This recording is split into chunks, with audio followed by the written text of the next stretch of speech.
Everyone, good afternoon. Dear authors and invited guests, welcome to Technical Session 7A. Myself Adesh Bazare, and this session would be moderated by me. On behalf of Global Knowledge Research Foundation and GIA Scholastic LLP, it is my great pleasure to welcome you to the 9th International Conference on Information and Communication Technology for Intelligent Systems, ICTIS 2025, Bangkok, Thailand. The ninth edition of the conference is being organized in a hybrid mode. The physical event was held yesterday in Bangkok, Thailand, and the virtual event is being held through Zoom today and tomorrow, that is 5th and 6th of April 2025. I hope you will enjoy the knowledgeable and interactive sessions through the day. In this session, we have 10 presentations. Each presenter will be given 10 minutes for the presentations and 2 minutes for question and answers. On 9 minutes, I'll raise a gentle reminder. There is another request to all the participants that you all stay connected with us till the closing remarks. If you have any query or update, then you can write it to me in chat box. Before we start the session, I would like to introduce you all to the chair for this session, Dr. Bharat Singh Devra. He is a senior assistant professor in Department of Computer Science and IT of JRN Rajasthan Vidyapit University, Udaipur, India. He has over 25 years of experience in the field of computer science as a faculty, researcher, software developer, and project guide. Dr. Bharat, may I now invite you to share your opening remarks with us?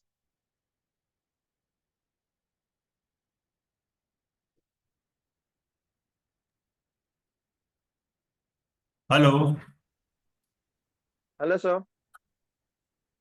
I am audible. Yes, sir, you are perfectly audible. Yes, sir. Good afternoon to everyone. It has been a true honor to chair this session at 9th International Conference on Information and Communication Technology for Intelligent Systems held in the vibrant city of Bangkok, Thailand.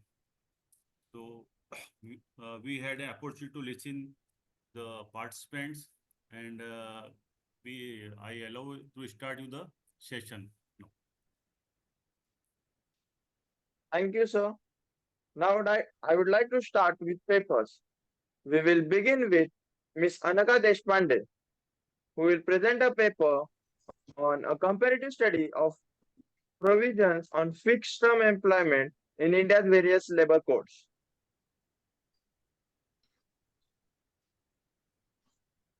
Hello. Ms. Anaga, are you in the session? Yes, thank you so much. Yeah, you may commence.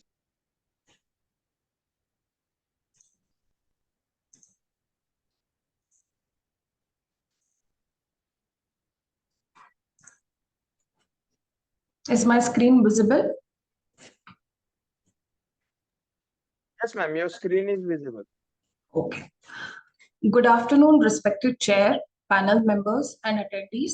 I am Anagha Deshpande, here to present my research titled A Comparative Study of Provisions on Fixed-Term Employment in India's Various Labor Codes.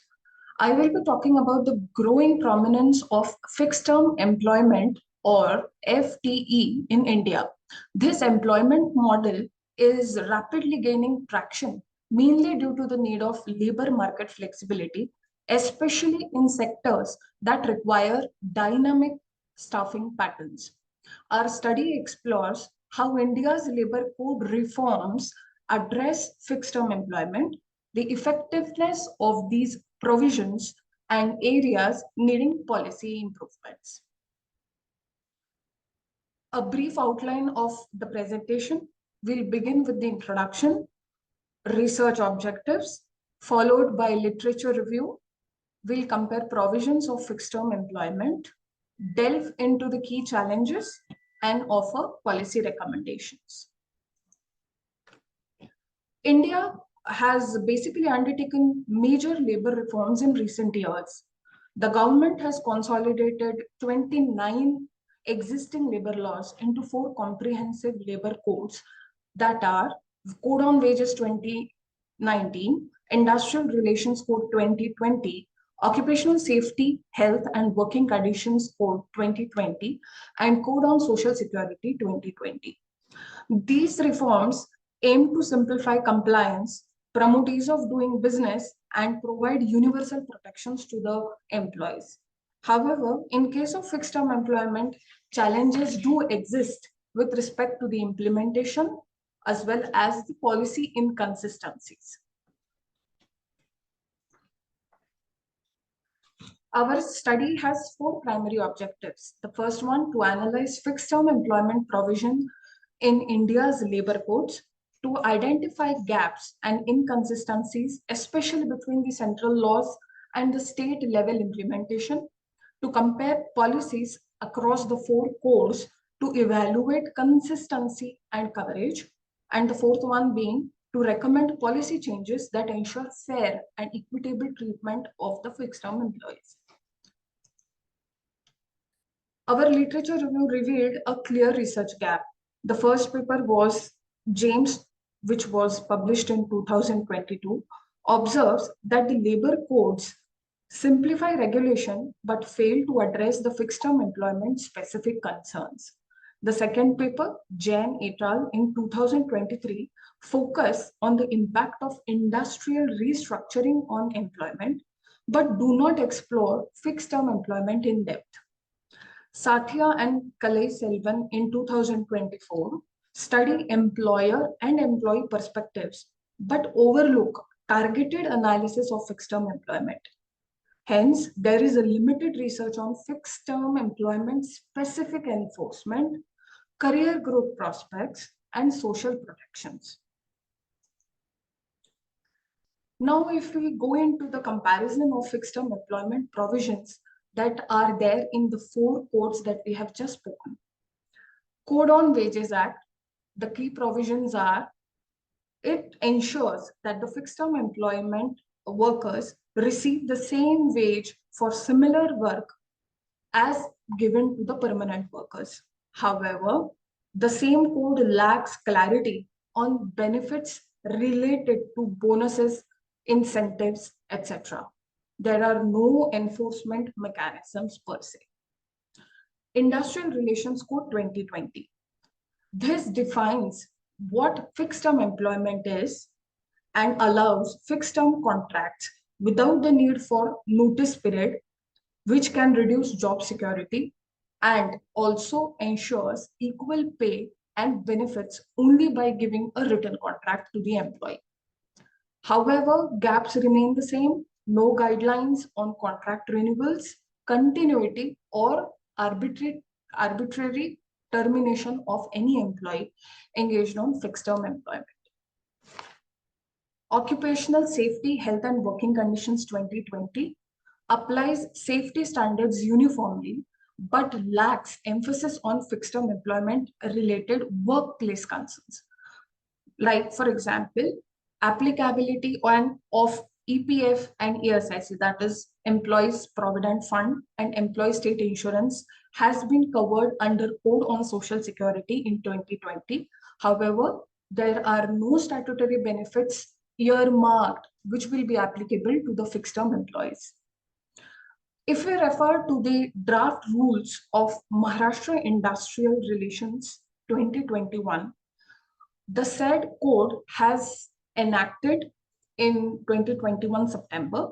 However, the same are yet to be notified and finalized by the state government of Maharashtra.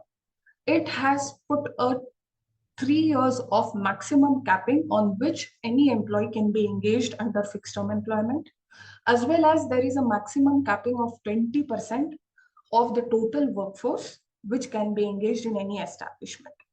However, it lacks clarity on number of successive renewals of fixed-term employment contracts, the enforcement of the said guidelines and notifications in the state, what will be the penalties on the establishments in case the same is not being followed, and protection of the employees against non-renewal of such contracts. Key challenges remain: lack of job security. Contracts are often terminated abruptly without renewal criteria, in such a case, the employee will be unemployed and definitely will look for better opportunities, but again will land in a successive fixed term employment. There will be no protection against arbitrary non-renewal.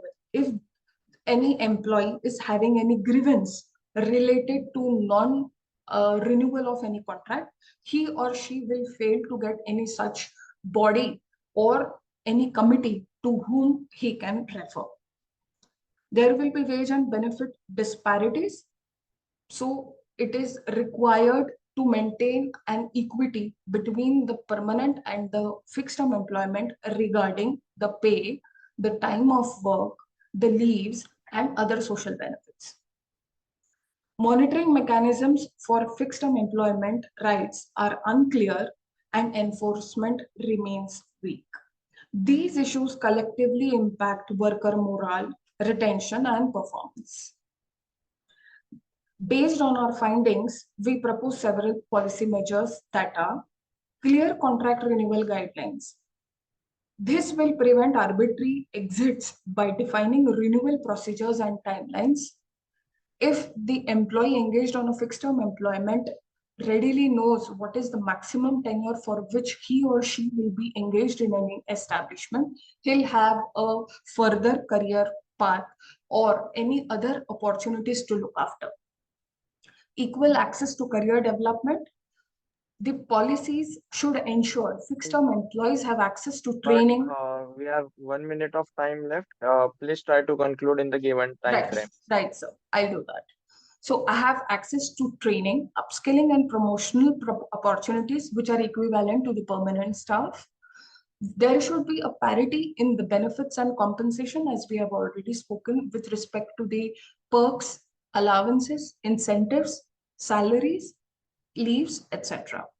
There should be robust monitoring and enforcement mechanisms that are there at the state as well as the central level to check if the guidelines are being followed properly.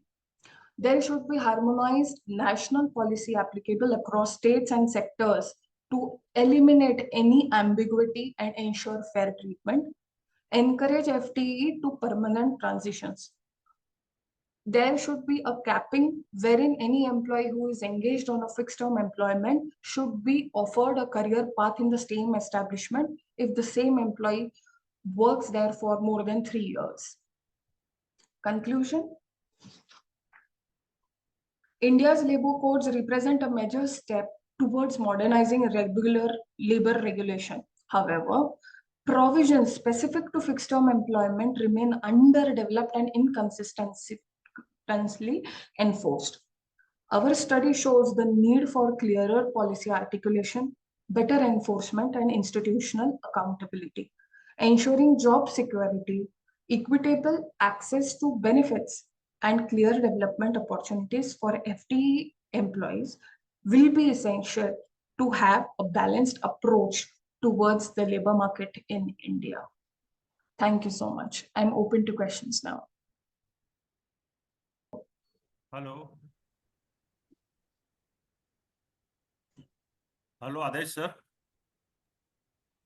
So, You can call next presenter.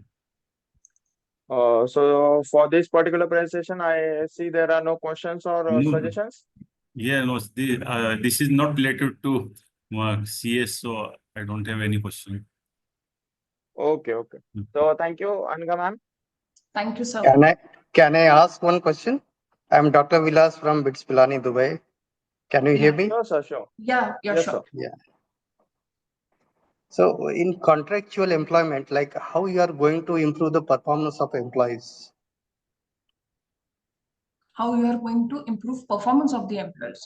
So basically, sir, what I feel is like whatever review and literature, systematic literature review I have done, I have seen that there is a growing trend of establishments engaging more and more contractual workers.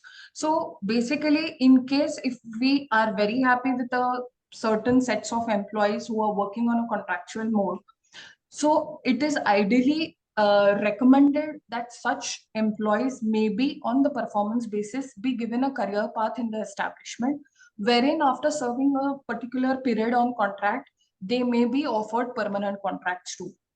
Here, they may feel motivated and there will be definitely enhanced dedication and loyalty towards the said establishment.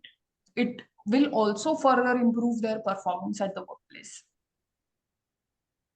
Yes, ma'am, but that is already in practice for many years. Right, That is already in practice for many years. right.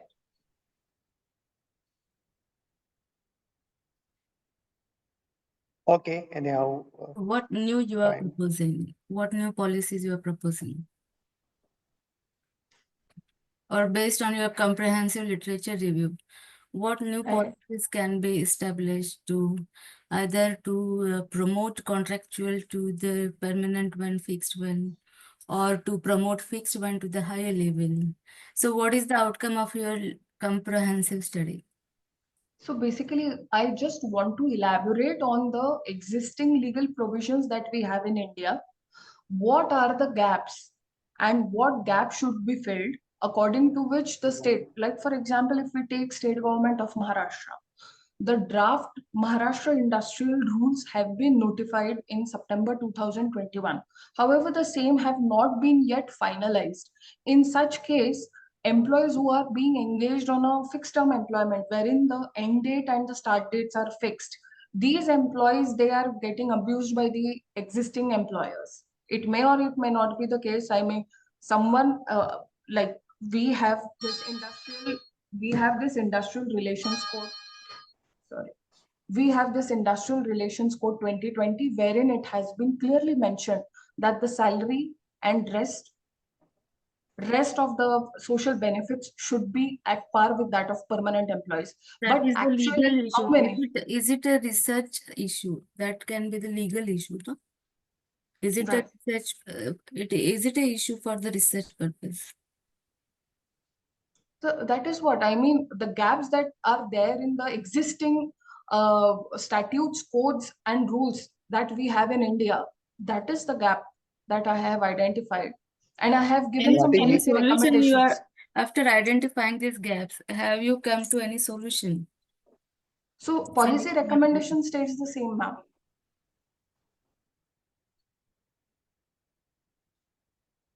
Can you go to the policy recommendation? Yeah, sure. Please. I'll go to the slide.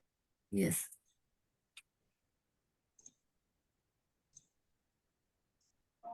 So there should be clear contract renewal guidelines. First point is that there should That be is all. it should That be is also in practice.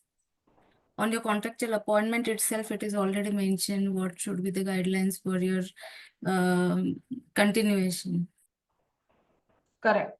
But many of the establishments, they don't even offer such kind of guidelines wherein the employee who is engaged on a contract basis completely remains on a lurch as to whether there would be a renewal of the said contract or not. Then there should be equal access to career development because that employee is basically there in the organization. So whatever opportunities or maybe promotional opportunities or upskilling opportunities are there, that should be equally offered to the persons who are engaged on a contractual basis. Same is the case with parity in benefits and compensation. We ideally know, I mean, I wouldn't say anything, but in establishments, majorly, if you see, there would be very less percentage of industries and establishments which are offering same salaries that they are offering to the permanent one. The same salary they are offering to the contractual too. Okay, 80%. there are many things to discuss. Okay, we Yeah. can go to the next presentation. What it will take time. Yeah. Thank you, sir. So thank you, Anaga ma'am, for your presentation. Yes, sir.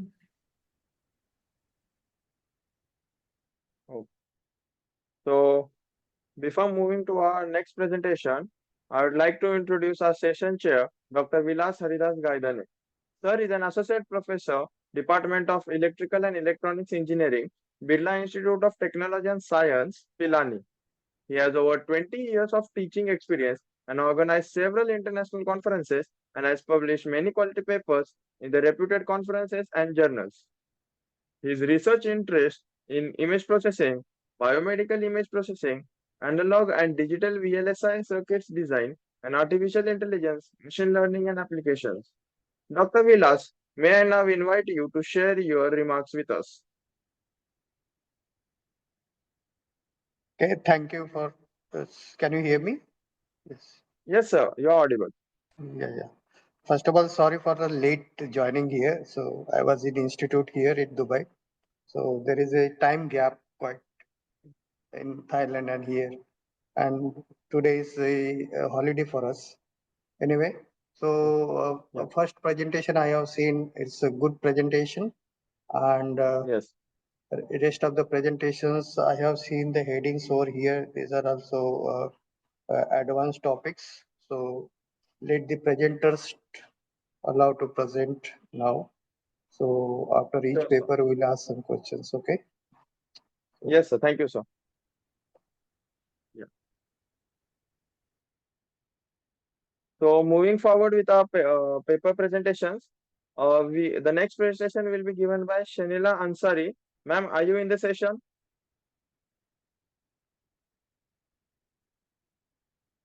Any of the co-authors for this paper, are they in the session?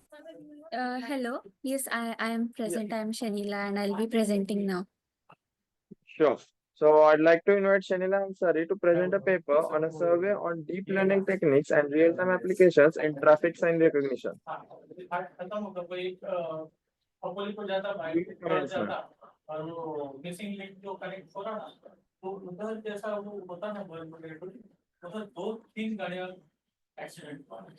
Hello, is my screen visible? Yes, ma'am, Hello. your screen is visible. Okay. So, good afternoon, everyone.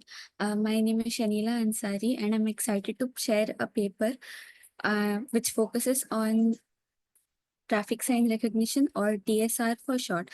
The title is A Survey on Deep Learning Techniques and Real-Time Applications in Traffic Sign Recognitions. The authors are Professor Swapnalini Patnaik, Dipali Makrum, myself, and Saif Firke and Sakshi Sarve. So let's talk about the problem statement in traffic sign recognition. Even though we have made great strides in technology, we are still facing issues like recognizing signs accurately in different environments. For instance, imagine driving at dusk or during a rainstorm. The conditions can change drastically, making it tough to recognize signs.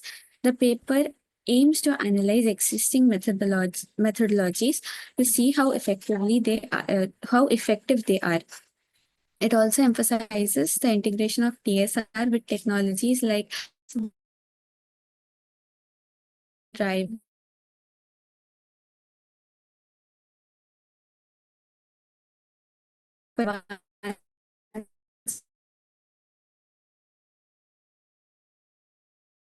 convolutional networks, or CNNs for short. How our brain work in recognizing patterns. They help identify and classify signs more accurately. The paper also covers various challenges like when signs are partially obscured by other objects or affected by weather conditions. It highlights the need for integration with driver assistance technologies. It stresses the impact on road safety. So, moving on, the traffic sign recognition is crucial for fully autonomous driving systems. Think of it as a vehicle's ability to read the road and respond appropriately, similar to how we interpret signs while walking or driving. The current system faces challenges such as poor visibility in low light or obstructions from other vehicles. Thanks to deep learning advancements like CNN, we are seeing improved accuracy in recognizing signs. It critically evaluates how we can enhance the understanding of TSR technologies, smoothing out the bumps on road towards full automation. Now, I'd like to share the motivation and objectives behind our research. We wanted to dig deep into existing TSR technologies and advocate for advancements in the area.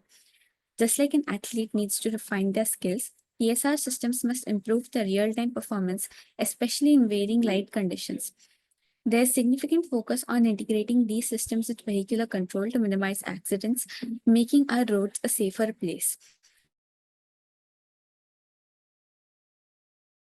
So to leverage, DO is YOLO only wants a method that enables our systems to detect multiple objects in real time, enhancing safety and efficiency in driving.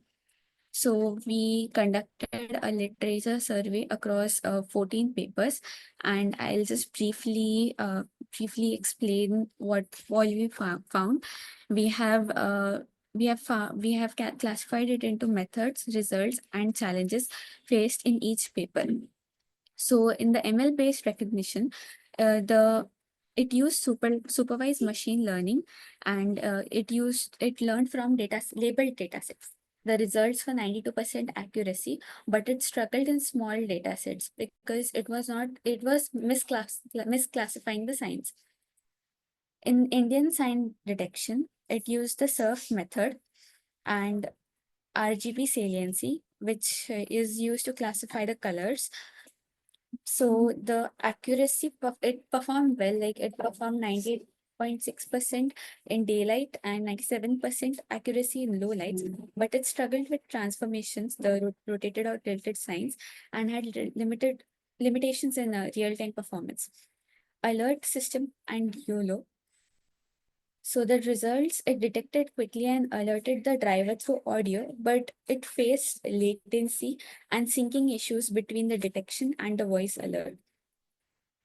In CNN for navigation, it used CNN method to identify the images and combined it with the actual hardware. And the results were very good at recognizing traffic sign, but due to limitations in processing power of the hardware, the model faced difficulties, and it had to adapt to new or unfamiliar signs. In the self-driving CNN, the accuracy reached was 94% in the virtual test, but the challenges were it needed more powerful processors and real-world performances.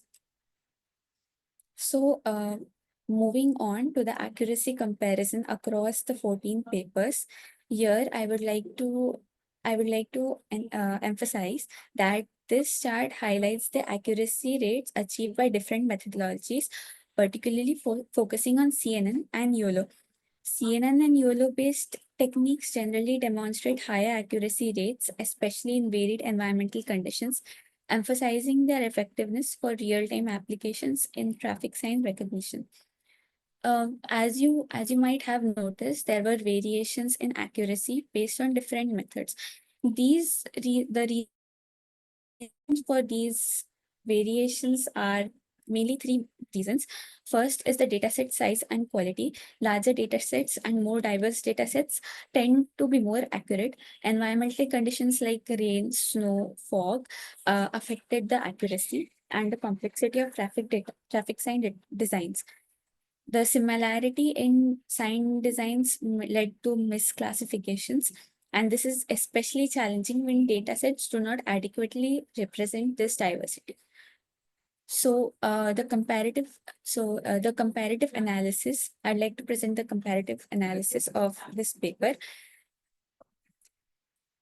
It compares like CNN, YOLO, support vector machines or SVMs, and hybrid models, feature-based methods, and color and shape-based models. Each method has its own strength and weaknesses. So here we can see that the CNN has a very high accuracy, but it requires substantial computational resources. Similarly, but on the other hand, YOLO offers real-time detection with moderate accuracy, but it struggles with less diverse datasets. SVM and hybrid models provide reasonable accuracy for smaller datasets, but may be less robust in dynamic environments. So these insights suggest that developing a consolidated framework for future TSR studies is important.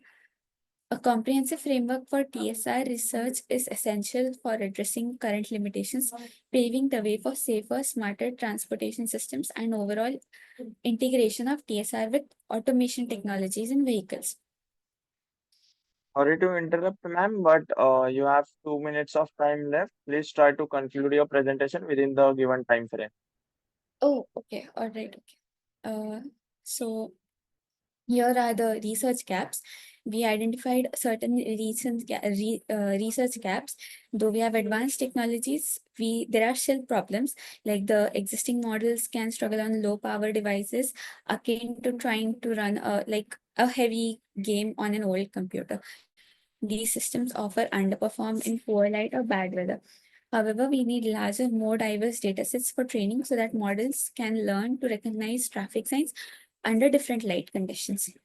So the objective of this is to investigate deep traffic sign using CNNs and YOLOs, assess real-world challenges, and compare different TSR models for accuracy and efficiency. Think of it as a friendly competition among the methodologies to find out which one stands out in recognizing traffic signs quickly and reliably. The scope of our research is we aim to combine TSR with self-driving cars, advanced driver systems, and this can help cars to understand road signs without human help. As deployment, we aim to use small affordable devices like Raspberry Pi and Jetson Nano. These can be installed inside cars. The beneficiaries will be the car companies, traffic authorities to make better traffic sign rules and design safer roads, software developers and researchers, fleet management, and urban planners so that they can standardize road signs to help both humans and AI systems to recognize them easily. This will impact the transportation and safety, such as the self-driving cars will be more in numbers. Accidents can be prevented. Smart cities can implement TSR as a part of smart city traffic control systems, and there can be better design of signs. So future work, we can future works can use our research for enhancing the data sets, adapting to environmental changes, hybrid ML approaches. They can use CNN and SVM transformers and to get faster and more accurate sign detection. Sensor fusion technologies can be used, such as LiDAR, radar, and uh, ultrasonic sensors to provide more accurate results, real-time algorithm updates. We can use cloud for real-time updates and integration with autonomous systems. We can sync car navigation, braking, and steering so that vehicle can take correct actions based on the detected signs. And it can be used in non-traditional areas such as rural or underdeveloped areas. The signs might be old or not standard. So to conclude, uh, this research presents an important examination of traffic sign recognition technologies, combining deep learning with practical applications. As we step into future filled with autonomous vehicles, this knowledge will contribute significantly to safer roads and more efficient navigation. Thank you for your attention. I'm open to any questions you might have.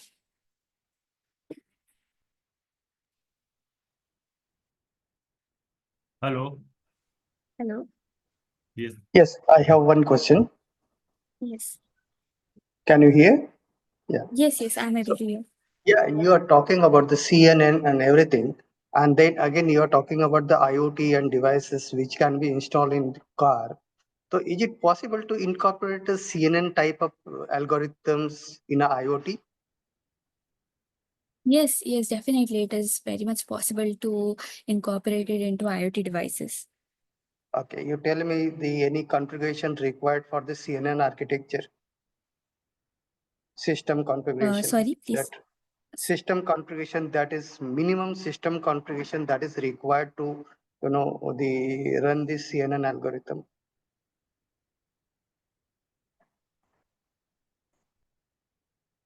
How much should be the So memory? to How much so much the speed?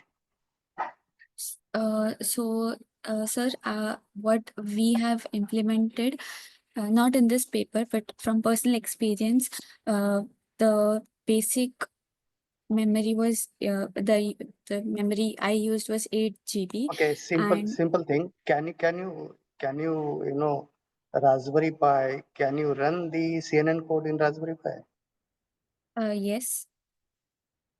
Is it? How much is the memory of the Raspberry Pi?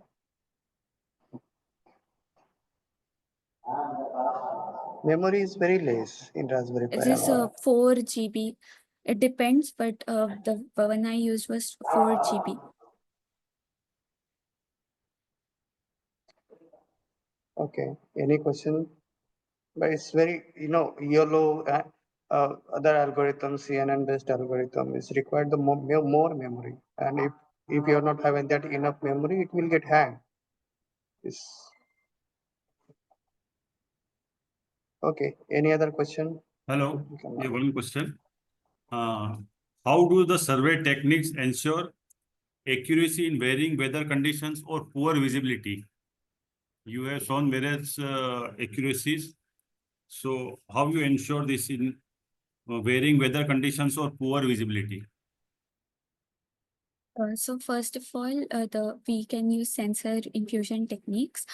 Various sensors can be used. For example, if we use the camera modules, so it should be a strong camera detection.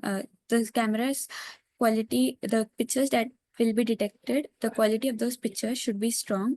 And secondly, we have to diversify the data sets. We have to train the model using more pictures and more data so that even in the obscured captured images, it can identify the traffic sign.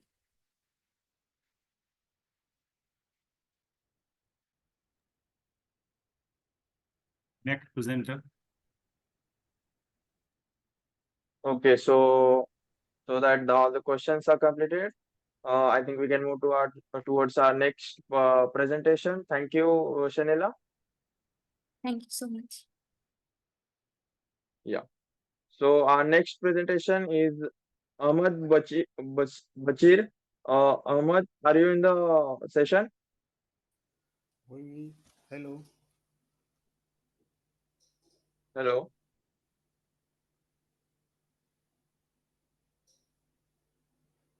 I start. Yes. Yeah, sure. Just a Bashir, minute. Thank you. Thank you. please start. Okay.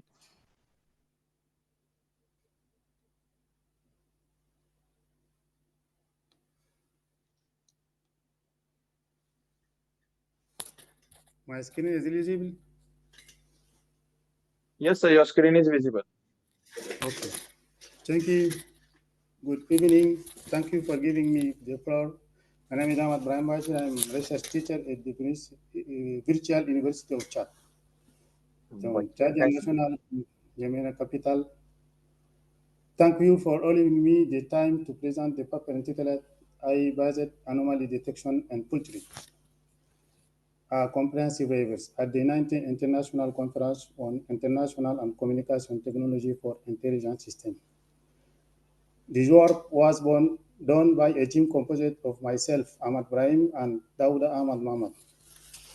Before I start, I'd like to apologize for the quality of the presentation, since I am in a country where English is not speaking.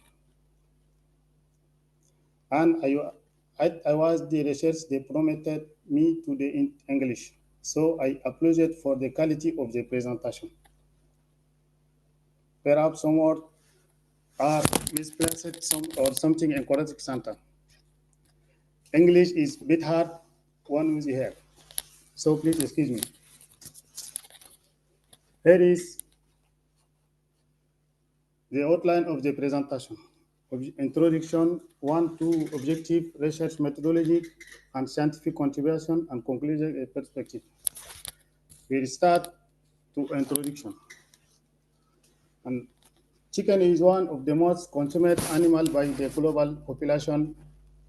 Its meat is one of the most consumed protein in the world, contributing billion annually to the global economy.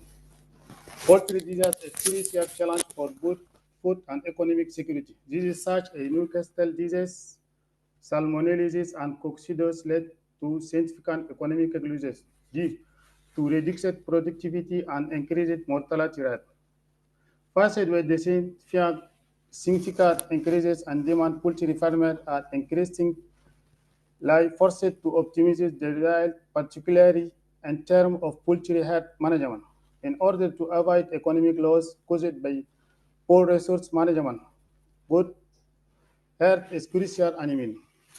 I, and more specifically, deeply represent a significant advance for poultry health and the poultry industry, enabling better monitoring and prevention of disease, which are a major risk for poultry production.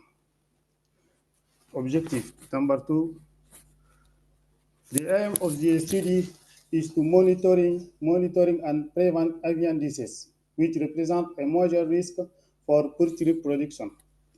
This study provides a literature review of previous research examining existing techniques for the classification, detection, and monitoring of disease in poultry. This included of analysis and algorithms such YOLO which enable accurate. This article highlights the importance of machine learning for identifying anomalies in order to better manage and perspective the ecosystem. We have consulted this study have consulted several databases for bibliographic research: Springer, AI Explorer, MDPI, Elsevier, and Google Scholar. Donc, this section discusses the strategy adopted to select the article and sort of out the best performing work for this studio. The studios are selected on the basis of language, summary, title, keyword, and other criteria. We start with a large number of papers, then select a few relevant papers and exclude the irrelevant one. Finally, the selected articles were categorized and explored. For 400 relevant studies, 61 relevant studies are selected and the remainder are classified for easy users. The literature survey. In this section, we discuss the systematic review using artificial intelligence technology and poultry farming. So, the problem of poultry management on a farm has received a great deal of attention in the literature due to this theoretical and practical importance in the global economy. Some authors have presented review based on the much algorithm for the automatic detection of pathological phenomena and bias. There is also a lack of the literature on the detection of abdominal is hand using the recent version of YOLO 9 and YOLO 10. Also, YOLO Cloud, TMS, DeepSock have no recent work. In table and some previous work on farmer management using different artificial intelligence techniques have risen. Later in this section, we discuss our previous work using artificial intelligence technology and poultry farming with result and performance score. Monitoring and prediction in the poultry farming process are essential to reduce labor, preserve animal health, improve automatic and farming efficiency, and increase poultry. Many studies have been carried out of chicken rearing using various methods, including YOLO, Ispasaran, KMS, please, and CNN. In figure 2, we present a diagram of the number of articles published per year on the theme, with a histogram range from 2016 to 2025. Most of the articles we consulted are between 2022 and 2024, and you can see I speak in the histogram. And figure 3, we present the number of articles published by pathology on the white a histogram. Selected pathology are voice, poultry father loss, and other. So, a scientific contribution. This paper presents an deep analysis of recent artificial intelligence technology applied to anomaly detection in poultry farming, focusing on advanced monitoring system and deep learning algorithm. This paper highlights promise register wide accuracy rate of to 99% in anomaly detection. This demonstrated the potential of IE. They improved the quality and profitability of poultry production.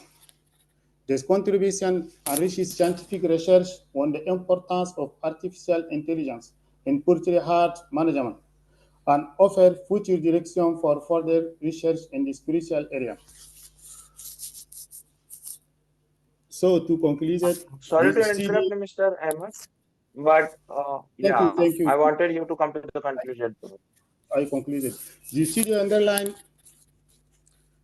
studio provide guidance to breeder on the use of digital technology to optimize livestock management practices, contradicting costly and outdated conventional methods. The study underline the importance of IE for animal welfare, but require collaboration between different experts. It suggests that more specific research on household optimized breeding and improved production and management in the poultry sector. The study underlined the importance of AI, animal welfare, but require collaboration between different experts. It suggests that more specific on household optimized breeding and improved production and management in the poultry sector. Thank you for your kind attention. All comments and questions are welcome.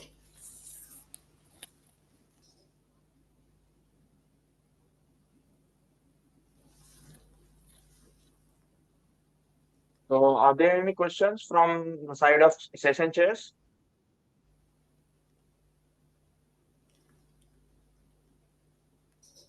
Yes, I don't have. Okay, sure. So, we don't have any questions or suggestions, so we'll move towards our next paper.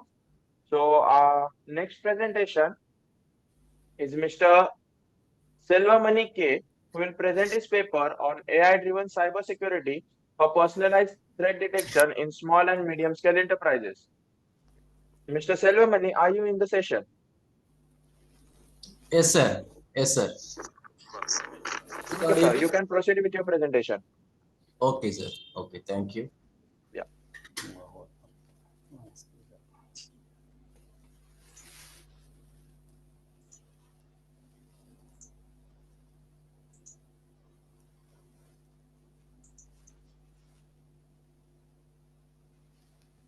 Visible, sir?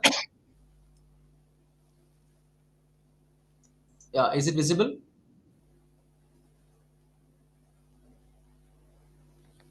Sir, is it visible? Yes, visible. Yes, sir. Yes, sir. Yeah, very good afternoon to one and all present. I am Dr. K. Selvamani, working as an associate professor at Anna University, and my students are Dr. S. Kanimori, Dr. Muthusundar, and Regin Bose. So I am going to present the title named AI-driven cybersecurity for personalized threat detection in small and medium-scale enterprises. So the outline of my presentation includes introduction, the problem statement and objective, a brief literature survey and the research gaps, and the proposed methodology, the various implementation stages of this proposed work, and some of the important details, and finally the conclusion. So when you are talking about the introduction about this SMEs, so in today's world, everything is based on the Internet of Things, which has been a common sight across many small and medium scale sized enterprises over the last few years. So this growth of this particular technology has made this SMEs vulnerable to various cybersecurity threats, some of which can't be handled by traditional security models that are available in today's environment. So in order to face these threats, there is a strong requirement using various upcoming technologies such as AI, edge computing, and zero trust architecture. So our work focuses on designing such a framework which can easily be implemented in SMEs, and this solution ensures a budget-friendly solution for these enterprises without compromising on security. So the problem statement is SMEs face various cybersecurity threats due to the budget constraints and lack of expertise. So these traditional security systems are ineffective for dynamic IoT networks. So the objective of this work is to develop a cost-effective, scalable, AI-driven framework for SMEs. And this is the literature survey. Nearly we have surveyed around 14 papers, and we have found the key limitations and key findings of this literature survey is limitations of existing AI cybersecurity models are not to the current state, and it has lack of update, lacks of false positives as well as computation limitations. So there is a need for continuous learning in contextual analysis and edge computing optimization. So the gap that has been identified and addressed is it needs a real-time threat detection system, resource efficiency system, and scalability for SMEs. So based on this literature survey, we concluded to propose this framework with respect to the components that are designed are AI-based threat detection, blockchain for data integrity and security, real-time threat response, security resource efficiency for SMEs, and scalability and adaptive. So if you go in depth of each and every component that has been designed for this particular methodology, the first one is AI-based threat detection. Some of the key features has been highlighted in this presentation. The points are edge-based machine learning models on IoT devices, an online learning mechanism for continuous updates, and lightweight models such as SVM classifiers, KNN, and decision trees has been taken into account. On the next framework, in the framework, the next component is blockchain integration, which has the benefits of tamper-proof security logs, decentralized data storage, which is flexible for this framework, and small contracts for automated threat response. And the other component that is real-time threat response, which includes the incident models such as AI models detect anomalies and trigger alerts immediately whenever it finds a alert cybersecurity threat, and blockchain decides actions on the isolated devices, some malicious IPs that come into this attack, and as well as minimize the impact of cyber attacks. And this resource efficiency for SMEs approach is to the edge computing reduces the central system load in order to make the system to perform properly, and lightweight AI models which optimize the resource usage as well as the affordable hardware and open source software are utilized in this particular proposed methodology. And finally, the scalability and adaptability is the main important point in using this blockchain distributed processing power. It equally shares the power for various components and AI models to adapt dynamic changes in IoT networks as well as suitable for expanding the small and medium scale enterprises. So these are some of the implementation stages which this model is in under design part as well as in implementation stage. So the various steps are system design and architecture. After that, we are going to collect the data and pre-process it, and we have to train the model and test the model. Then we have to integrate with respect to the blockchain and the deployment and training, and finally monitoring the real time as well as it has a continuous learning and achieves the scalability and other future analysis. So the system design and architecture components are, we have to select the suitable machine learning models. Example is SVM and KNN, which has been chosen for this particular research proposal, and blockchain nodes for decentralized logging, and some of the lightweight models for edge devices. And some of the important points that has been processed in this research work is in data collection and pre-processing is collect data from IoT devices by means of sensor that reads the data as well as the log details of other cases, and pre-process that particular data and ensure the compliance with the data protection regulations.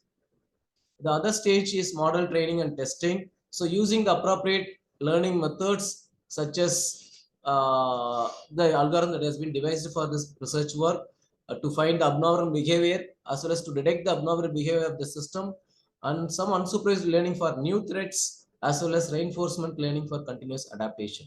So while implementing the blockchain integration, it also includes the smart contracts for automated responses for various attacks and scalable architecture for going IoT networks as well as the immutable logs for forensic analysis.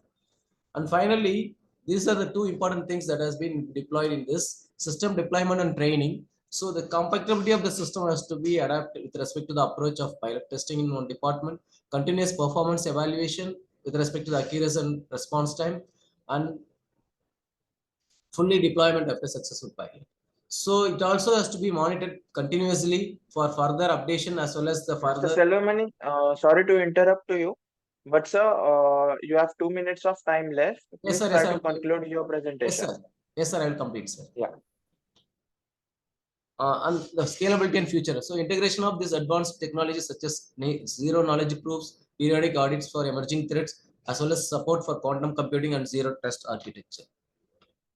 So these are some of the important details that we have considered for our work: is data privacy and security, scalability and flexibility. Some of the research concern has been taken into account on ethical considerations as well as the cost consideration, and also we relate to the legal and compliance requirements.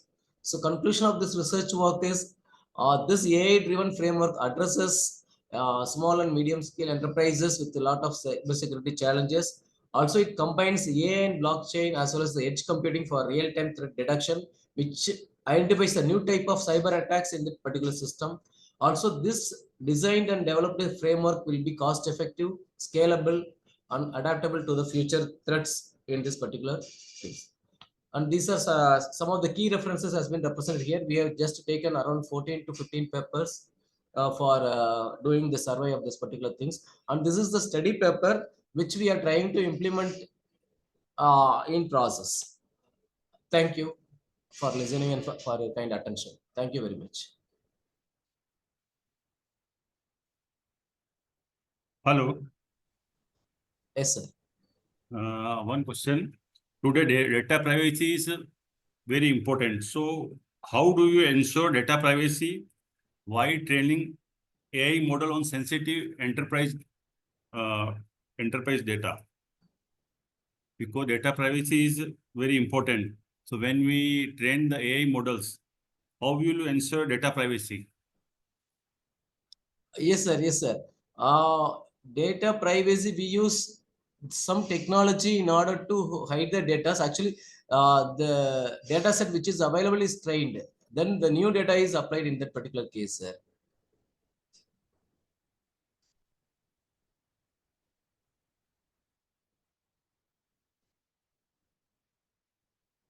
Sir, is it audible? Yes, sir, audible.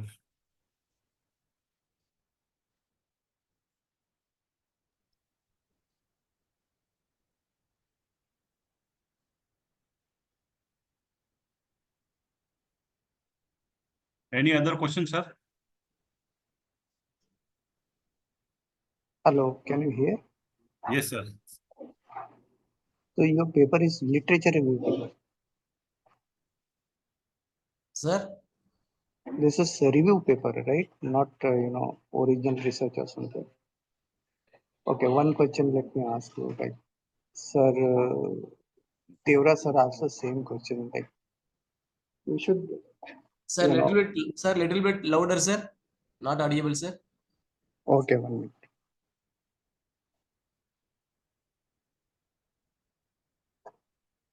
So, how people are maintaining the data security when they are acquiring the data through the IoT?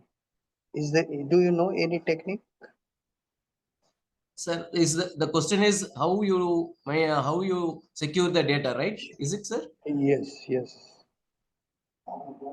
Yeah, we have a lot of mechanisms for to secure the data, sir. Actually, this cyber security. Sir, is it audible, sir? Yeah. Carry Yes. on. Yeah, we have certain encryption mechanisms, sir. We use certain encryption algorithms for securing the data in this particular cybersecurity model, sir. Any algorithm that you know?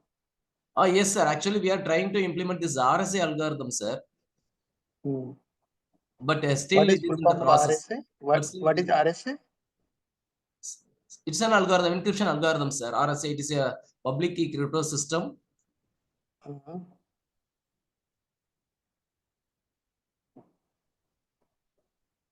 Okay. I have a question. So you will be encrypting data using RSA and storing into the blockchain. Yes, ma'am. Are you encrypting data with RSA and storing into the blockchain? Yes, sir. We are trying. This is in the implementation stage. Still, the process has not been completed. What is role of RSA and what is role of blockchain in your framework? No, the data that will be transmitting through the process of in the blockchain has to be encrypted and sent it, because it is an open network. No, it is in the open system.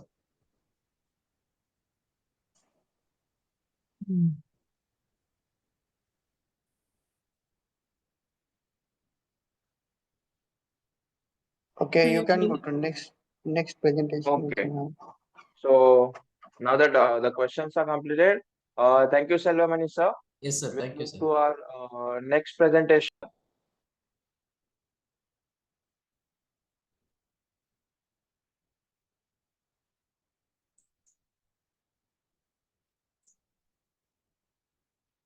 Yeah, please carry on. Yeah. So our next paper will be presented by Mr. Mohammad Harun, who will be presenting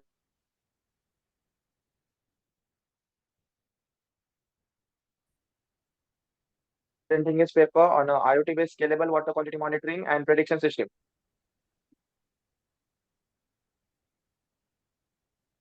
Mr. Mohammed?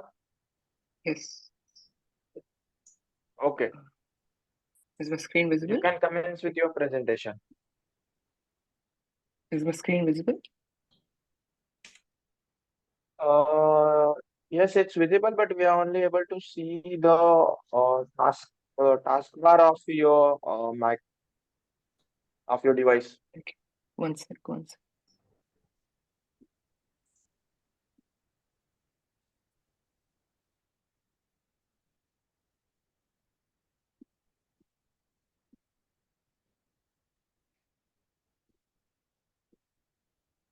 Is it visible now? Yes, so your screen is visible. You can commence your presentation. Okay. Good afternoon, everyone. I'm Mohammad Harun, and I'll be presenting our paper titled AIoT-based Scalable Water Quality Monitoring and Prediction System. This project explores a cost-effective and scalable approach to continuously monitor water quality and predict potential risks through a combination of IoT sensor networks and lightweight AI models. I'll start off with the introduction. Okay. So for the introduction, I'll give a brief motivation behind the study. So we are all aware that water is such an essential resource for life, agriculture, and industry. However, traditional water quality monitoring methods are slow and inexpensive and limited in scope. With increasing industrialization and urbanization, water bodies are under threat from pollution and contamination. So our project addresses these issues by enabling real-time monitoring and providing predictive insights that allow for timely interventions. Our system offers a low-cost continuous oversight and proactive approach to water safety. After going over various literature reviews, we've come up with three different aspects which we indicate as novel. So first off, we'll be using lightweight AI models to ensure quick predictions without heavy computational requirements. We've also incorporated feature selection to reduce the complexity and cost. We've also added explainable AI to provide corrective insights so that users can understand and trust the predictions. These elements make a system not just efficient, but also adaptable for small-scale implementations that can be scaled. Start off with the building the AI model. So to develop this predictive model, we use the Indian water quality dataset available on Kaggle. This dataset originally contains several parameters, including temperature, BOD, fecal coliform, total coliform conductivity, turbidity, and pH. After extensive analysis, we found the most critical features for predicting water quality index, which were temperature, total dissolved solids, pH, and water and turbidity. So we were able to reduce the number of parameters to 4. We then tested out 2 algorithms, linear regression and random forest. Our experiments revealed that a simple linear regression model was surprisingly effective, indicating that the relationships in our data are predominantly linear. So these were the results from the machine learning model. Here we see a summary of our model results. The performance metrics indicate that linear model not only provided accurate predictions, but also did with lower complexity compared to the random forest approach. This efficiency is vital for real-time applications where both speed and accuracy are essential. So this is the schematic of our system architecture. So we have three stages. First of all is the data acquisition state, in which the sensors measure different parameters. So these parameters, again, we were able to come up with 4 parameters using trial and error of 4 parameters. So sensors measure key water quality parameters. We have a processing unit, which is the node MCU. So this node MCU microcontroller collects the sensor data, runs the machine learning model, and computes the WQI. So the machine learning model we developed in the previous stage was deployed on the node MCU using a library called micromension. And after processing and calculating the WQI, the data is sent over for cloud and visualization. So it's sent to an AWS cloud server where it is stored, processed, and displayed in real time. This approach ensures continuous monitoring and proactive water quality management. So this is how our hardware setup looked like. So we used a simple bottle in which the 4 sensors were just stuck on the sides. So this bottle will be immersed in, say, a pool or any water body, and we have a box where the microcontroller and everything is stored. So the sensors we use were these 4. So we have a turbidity sensor, we have the turbidity sensor, the temperature sensor, a pH sensor, and total dissolved solid sensors. So again, as machine learning model predicted, these 4 parameters were the most efficient for prediction. Since our project focuses on developing a low-cost system, we've also added cost analysis. Now, in the market, we found water quality monitoring measurements for 300 dirhams, 600 dirhams, and more than that. Our entire cost analysis as such, so we have a temperature sensor, turbidity sensor, pH sensor, TDS sensor, and on top of that, we have a node MCU, which is approximately 20 dirhams. This cost analysis shows that our solution is not just technically robust, but also affordable, making it accessible for small-scale deployments and scalable for broader applications. So these were the results. We validated our system using 2 test solutions. We have tap water and an AOT solution to demonstrate its ability to provide clear, intuitive, and real-time readings. The calculated WQI index was displayed at the center, and these were the 4 readings from the sensors. We even simulated a sensor where the sensors were not immersed. We simulated a scenario, in which the sensors were not immersed in any solution. So this is what it would display. So it will just display a sensors not in water, and this is what it will display if it's in an AOT solution. So we have real-time data uploaded every 5 seconds. It's being sent over, and this is the timestamps which as the data comes in. After data collection and processing, all the information, as I said, is transmitted to the AWS cloud server. The dashboard displays dynamic charts and real-time sensor data, enabling users to easily monitor water quality trends over time. This interface is essential for rapid decision-making and proactive measures. In conclusion, our project successfully demonstrates a scalable, low-cost AIoT system for real-time water quality monitoring. By combining sensor networks with predictive AI, we offer a solution that is both accurate and efficient. We ensure proactive management of water resources. And that concludes our presentation. Thank you for the attention, and we are happy to answer any questions you Hello, Harun. have. Hello, sir. How are you? Hello. Harun, your Yes, work, sir. how it is AI is there? What Okay, AI so part is there in the project? yes, sir. Yeah. So again, as I mentioned in the slide, so this was the data set we got from the internet. So this had 1, 2, 3, 4, 5. This had like 7 parameters. So what we did was we wanted a low cost system. So we wanted less sensors. So instead of having like 7 sensors, we dropped it down to like 4 sensors or 3 sensors we were testing out. So we tested out different machine learning models for prediction of water quality. So this data set had 7 labeled features and 1 predictive analysis, which 1 predictive label, which was the WQI. So we Harun, tried. Harun, Yes, Harun. yes, So yes, you have implemented this using IoT, right? You were yes, having AI. sensors also. Then why Yes. you have used Kaggle data for the training? So this was done for choosing the sensors. Like initially we had Hmm. 7 sensors. Now we wanted to know which 4 sensors would be the best for predicting water quality index.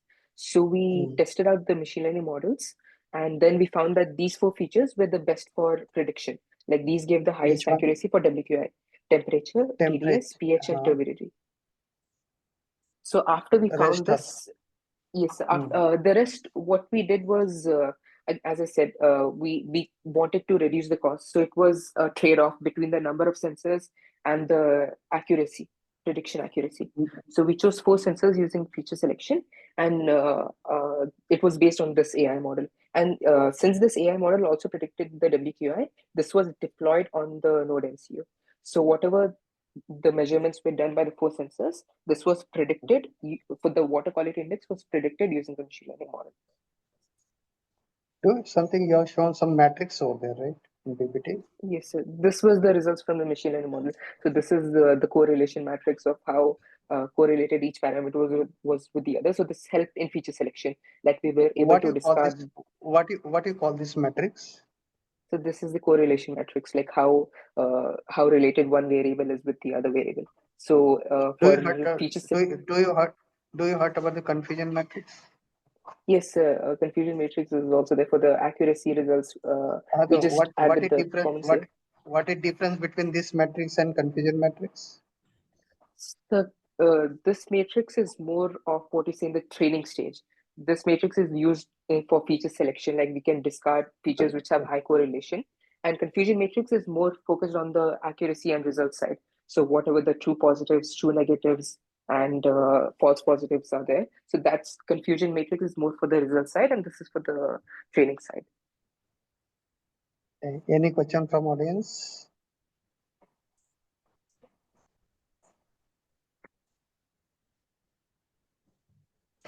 Okay, Mr. Adish, you can go for next presentation. Yes, sir. Thank you. So now that the presentation is over and the questions is over, we'll move to our next presentation. Our next presenter is Mr. Selvamani K. Will be presenting his paper on analysis of cybersecurity requirements for electric vehicles and their charging stations.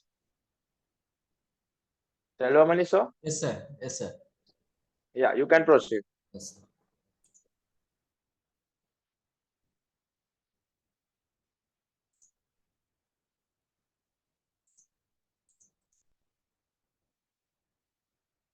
Yes, sir. Is it audible, sir? Is it audible, sir? Yes, yes. Yes, sir. Once again, good afternoon to one and all present here, sir. Again, I am Selvamani, going to present the title called Analysis of Cybersecurity Requirements for Electrical Vehicles and Their Charging Stations. So the outline of my presentation includes the introduction, problem statement, a literature survey, a proposed methodology, implementation stages, conclusion, and future scope. So the introduction about this electrical vehicles is an electrical vehicle is a vehicle that uses electric motor instead of gasoline engine. As well as the EVs are powered by electricity from a battery that can be recharged from an external source. So there are a lot of type of electrical vehicles, which I have taken 4 types of electrical vehicles. The first one is all battery electrical vehicles, plug-in hybrid electric vehicles, hybrid electric vehicle, fuel cell electric vehicles. So from this research article, the abstract is nothing but we have just presented some key points. Transition of electrical vehicles introduce a lot of vulnerabilities from fossil fuels. Threats include such as cyber attacks, data breaches, and physical tampering. Hence, we are proposing an enhanced authentication method, an encryption algorithm, as well as AI-driven solutions. And the future focus is on AI and emerging technologies for EV cybersecurity. So the problem statement that has been found from the literature survey is EVs rely heavily on software as well as the connectivity, which increases the attack surfaces, and the traditional automotive security is insufficient for modern electrical vehicles. Need for robust cybersecurity measures to protect EVs and charging stations. So the objective of this proposed work is to develop a framework for EV cybersecurity. So from the literature survey, we found some key vulnerabilities or key cybersecurity attacks such as vulnerabilities in EV charging stations, which includes insider attacks as well as the data breaches. Also, an AI can enhance battery performance and mitigate cyber threats. The integration of EVs with cloud computing introduces new risks, and there is a need for robust authentication algorithm or mechanism, an encryption algorithm, as well as the real-time monitoring system. So these are some of the proposed guidelines for cybersecurity requirements for EV vehicles. The key strategies are, we are going to introduce the multi-factor authentication for user access on any electrical vehicles as well as on electrical charging stations, and zero trust architecture for internal as well as the external threats for this EVs and its charging stations. And there we are going to implement the regulator policies such as regular security audits and software updates. The AI-driven anomaly detection as well as the intrusion prevention system will be trying to detect and prevent the various types of cyber attacks in case of EVs. So the main factors that we have considered in this research work is multi-factor authentication as well as the zero trust architecture. So this multi-factor authentication increases the complexity for attackers, where they will not be able to find or guess the user passwords as well as the various mechanisms that has been incorporated for this access. And also it ensures only the legitimate users to access the EV systems and bypass as well as the denies for the unauthorized users. This reduces the risk of unauthorized access for EV vehicles as well as in the charging stations. The other factor that has been introduced is a zero trust architecture, and their key features are no user will be trusted until he provides the proper identity or ensures that he is the right owner of that particular device access. And this zero trust architecture will not trust any user on the network. So this device is not trusted by default. And regular verification of internal users are done periodically in order to ensure that they are the correct owners of that particular access. And it also minimizes the internal threats and focuses on external threats. And the AI-driven anomaly role is to find the real-time analysis. Sorry to interrupt, Mr. Selvamani, Yes, sir. but you have 2 minutes of time to conclude your presentation. Pardon, sir? I mentioned that you have 2 minutes of time to conclude Yes, your sir. presentation. Okay, sir. Okay, sir. I will complete, sir. Yeah. So the predictive analysis to identify vulnerable points as well as continuous learning to adapt new threats. And in case of regular security audits and updates, it detects new vulnerabilities quickly and ensures the compliance with safety standards as well as maintains the system integrity and performance. And mechanisms for denial of charging attack. Some of the key points has been represented as encryption of data to ensure confidentiality, regular updates to prevent DOC attacks, that is denial of charge attacks, and physical security on charging stations, that is it ensures the protection system to prevent physical tampering, partnerships with local law enforcement and for quick response, regular monitoring and quick response to physical threats.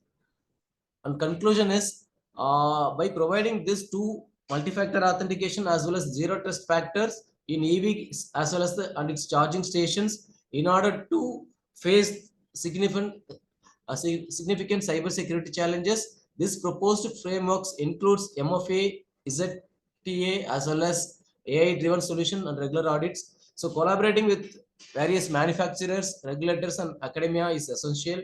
And these emerging technologies like AI offer opportunities for innovation in the cybersecurity attacks. So these are some of the references that has been highlighted here. Thank you, sir.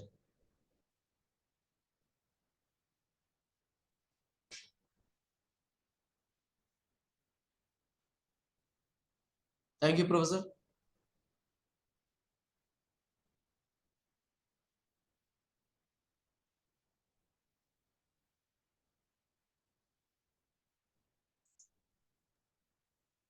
So session chairs, do we have any questions? No question from my side. Okay.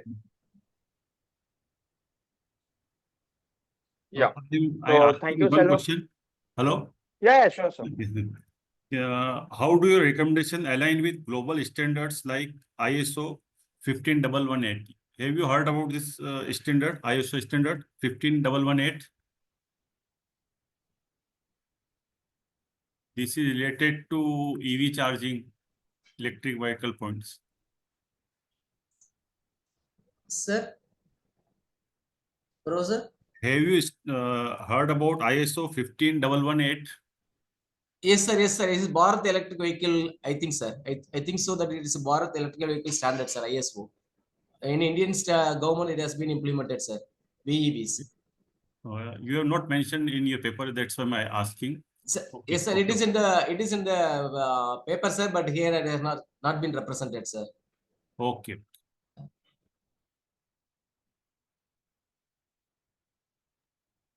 Okay, so we'll move to our next paper without any further delay.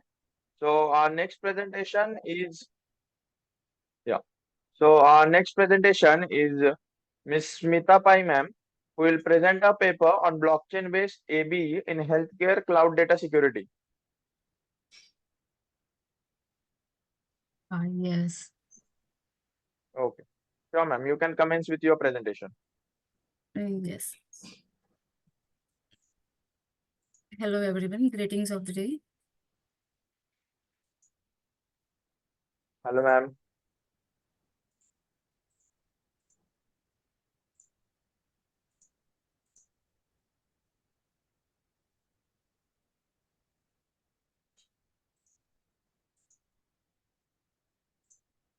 Are you able to see the screen now? Full screen mode? Yes ma'am, your screen is completely visible.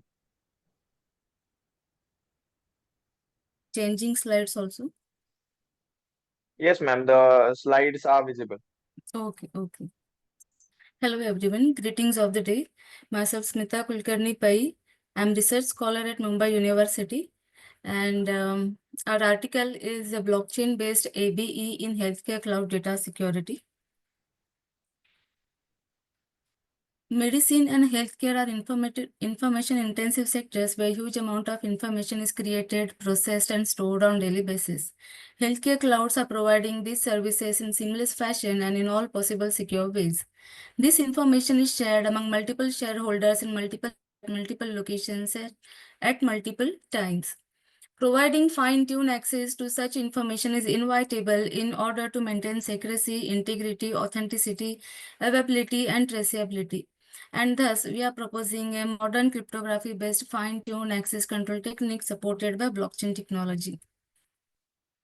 Blockchain and attribute-based encryption in healthcare cloud data security has following aspects such as healthcare cloud data, attribute-based encryption, and the blockchain technology itself.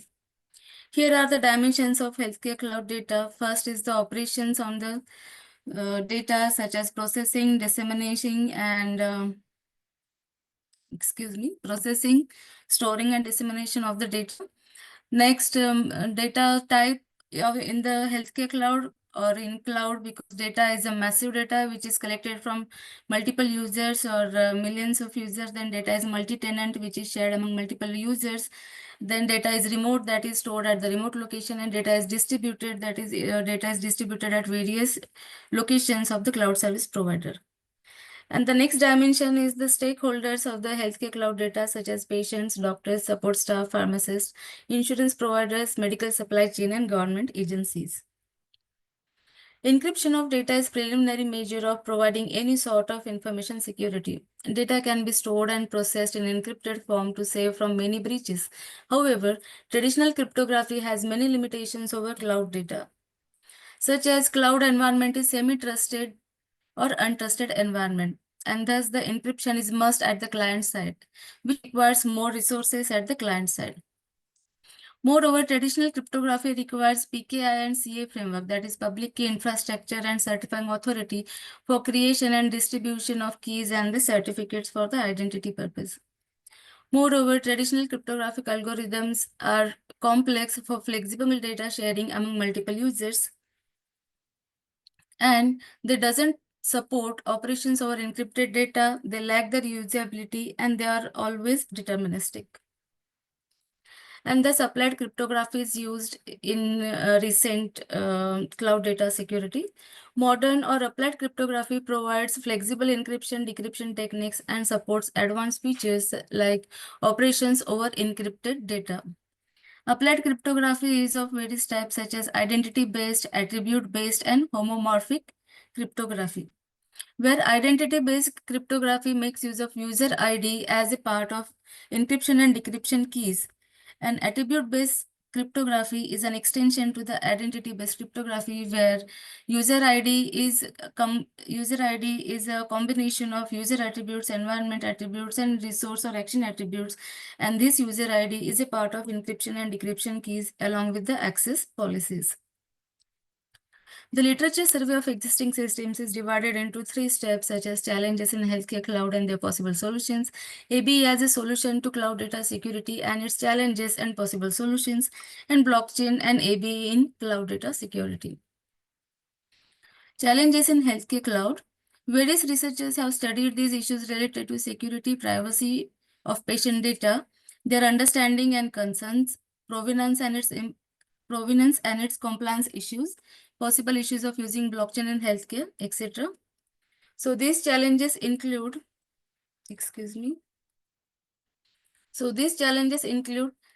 patient's understanding and patient's control over data, confidentiality, data integrity, consent exception over the data, non-repudiation and auditing of the data.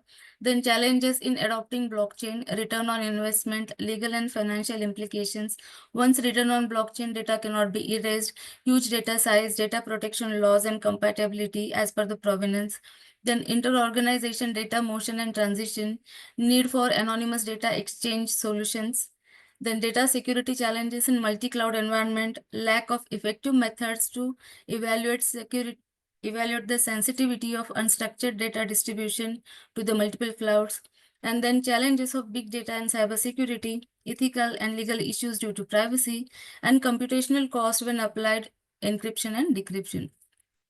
Some of the possible solutions discussed by researchers are ABE-based encryption, data discovery, classification, fine-tune access control, security-driven SLAs and continuous monitoring of SLAs, layer-wise partitioning in multi-cloud application imitation, and cryptographic data segmentation. Then blockchain as a solution for the DNA wallets and drug tagging. Then multi-level authentication process, and regular risk assessment, data encryption, use of logs, authentication, and secure devices, and HIPAA compliances at every stage. Next literature is based on attribute-based encryption as a solution to cloud data security. Fine-tune access control can provide required security to cloud data while assessing through multiple stakeholders. This access control can be enhanced with access to encrypted data in encrypted form and allowing to operate on encrypted data without decrypting it. This adds on more requirements such as single or multi-keyword search over encrypted data and user and attribute revocation, need for re-decryption after user and attribute revocation, and integrity after re-decryption, traceability and accountability, etc. Moreover, scheme can differ based on the type of pairing used in ECC to provide desired security level and for single or multi-authority environment. So as per the literature review based, we have reviewed almost 40 papers, and based on the literature review, our summary says that total 89% of the researchers are using type 1 of the ECC pairing type to provide 80-bit security. Then 5% are using type 2 pairing type to provide 1024-bit security. 5% researchers are using type 2 ECC to provide 128-bit security. Then to store the access policy, 56% of the researchers are using tree access structure, 39% of the researchers are using matrix access structure, and 5% of the researchers are using ASP access structure. Then, while searching over the encrypted data, 82% of the researchers are using single keyword search technique, whereas 18% of the researchers are using multi-keyword search technique. Whereas while in signing authority, 78% of the researchers have designed the framework using single signing authority, and 22% of the researchers have designed framework using multiple signing authority. So all the frameworks are Sorry to using. interrupt, Smita ma'am, Yes, yes, but yes. you have 2 minutes of time left to conclude Yes. your presentation. Yes.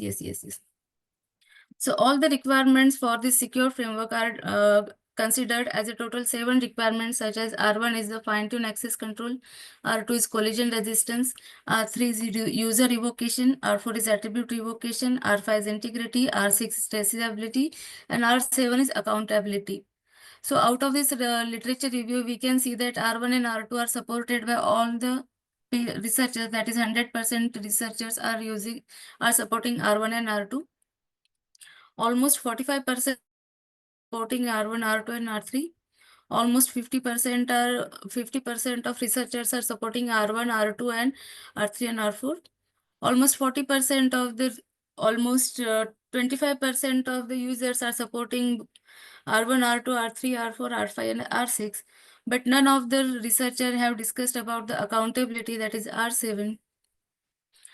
Though they are supporting the above requirements. Next literature is based on attribute-based encryption using blockchain in cloud data security. So blockchain is a verifiable distributed ledger technology where data is stored in distributed ledger in immutable format using hashing techniques. Blockchain aids to provide immutability, traceability, accountability of stored data, which we are desiring in our healthcare cloud. So what is the need for blockchain? We require data privacy, and for that access control to preserve the healthcare data, we require data privacy, and for that blockchain can be used. There is the need for multiple doctor consultation and collaborative diagnostic research demands a common platform where data is secure and interoperable and has a proper access control. For that, we can use a blockchain to provide data privacy. Then we need a data integrity, the process of maintaining the accuracy and reliability of data over its entire utility cycle. And this includes maintaining the accuracy and integrity of the healthcare data, which if lost is catastrophic. And thus authorities should regulate any unauthorized modification in healthcare data, which is desirable in maintaining data integrity and which can be provided using blockchain technology. Then blockchain is used to provide traceability and auditability. Every day, a considerable amount of healthcare data either gets created or updated, and even after the proper measure, some of the data might be unauthorized and malicious.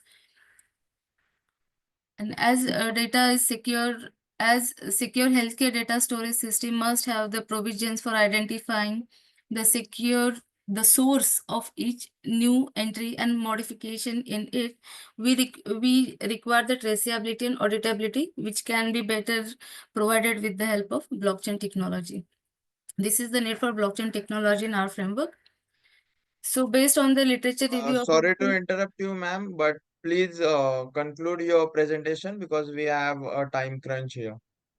Okay. So here are the certain features provided by the blockchain technology and the platforms that are used, computing resources used, and programming languages used for designing the framework by various researchers. Our proposed framework consists of actors and the phases. The AB consists of 4 actors such as key management services, that is trusted third party and certifying authority. In our framework, blockchain will be playing that role. Then we have a data owner. Data owner can be patients and hospitals. Then we have data users, which can be patients, hospital, insurance agencies, government agencies, etc. And we have cloud service provider. Then our framework consists of following phases: key generation and distribution, word set extraction, secure index creation, data encryption, data uploading, data storage, encrypted data search and data retrieval, trapdoor creation, and data decryption. So this is our proposed framework. These are all phases. So these are the requirements. Fine-grained access control and collision resistance is provided by pairing-based encryption. User revocation and attribute revocation is performed using ABE. And integrity, traceability, and accountability are provided using blockchain. So key features of our proposed system are: it provides the efficient consensus mechanism and lower transaction latency of private consortium blockchain is used in our framework. Then blockchain network as a key generation center further reduces the cost of encryption and decryption of the huge data set. Then cloud service provider computation is reduced by ABE as it is using searchable encryption technique, thus reducing overall encryption and decryption. Then ECC provides greater security with the lesser key size compared to traditional cryptography. And as the key size reduces, complexity also reduces. So overall, system guarantees the better security of sensitive information in healthcare sector and protects it from intentional or accidental damages. So we can conclude like healthcare systems are data intensive systems where critical data is created, processed and disseminated in large quantity on daily basis. It has large number of stakeholders who are using this data for multiple analytics and decision making, and therefore fine-tuned, secure, traceable and integrated access to this data is required. And for this purpose, we are proposing a secure, integrated, traceable and accountable attribute-based encryption framework for healthcare cloud data security using blockchain technology. Thank you. So any questions? Hello. Yes. You have used attribute-based encryption. So how this enhance data security compared to other encryption method? Yes, sir. In other encryption methods, our keys are based on certain parameters which are not based on the user identity. Whereas in attribute-based encryption, our data is encrypted based on the attribute as well as the policy defined for the access control. So specific users who satisfy the policy can only access the data and can only decrypt the data. And in this way, it is more secure than the traditional cryptography. In traditional cryptography, whoever is having keys can decrypt the data. In attribute-based encryption, whoever is having keys and whoever satisfies the access policy can decrypt the data. So there is a double, we can say, security provided in attribute-based encryption. Okay. So these access policies are defined over the various attributes that are part of the user key. As I have discussed here, the attributes can be user attribute, environment attribute, and the resource or action attributes. So user has to satisfy both the requirement that it should have the decryption key as well as it should also satisfy the policy to access the data. If both are satisfied, then only user can decrypt the data. Thus, it is providing more security.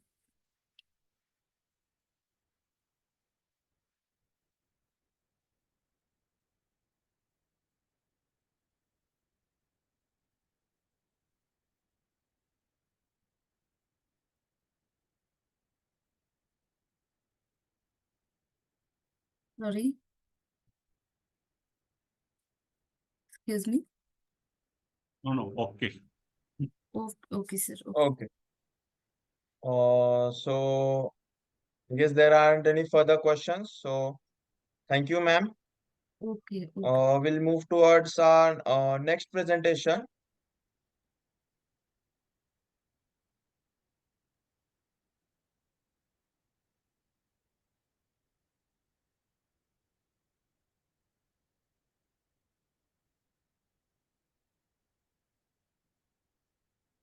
Yeah.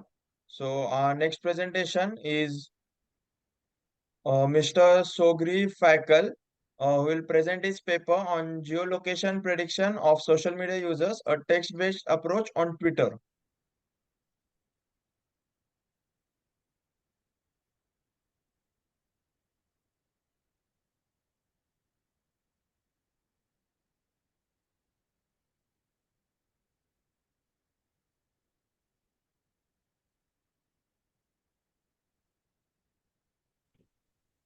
Hello, am I audible? Yes, sir, you're audible and your screen is visible. Great. Yeah. Good evening.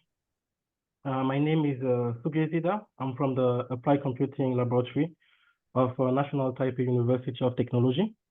So today I have the pleasure to present our work on which title is Geolocation Prediction of Social Media Users, a text-based approach on Twitter. What about users' geolocation? So in fact, inferring user geographical location is an essential task for various internet-based applications. Despite the massive volume of content being exchanged online, particularly on social media platforms. Only a limited portion includes references to users' geographical location. Therefore, we propose a framework composed of neural network and random forest capable of determining users' geographical location based on a collection of social media interactions. Our study is based on the platform X, former Twitter. We chose this platform because of the large user base, also the diverse type of content generated, including text on which we will base our predictions. Another point is the fact that a user can diverge the location, which is needed for our study. And last but not least, all these data are publicly available and open to access. So now let's talk about the challenges regarding social media text content processing.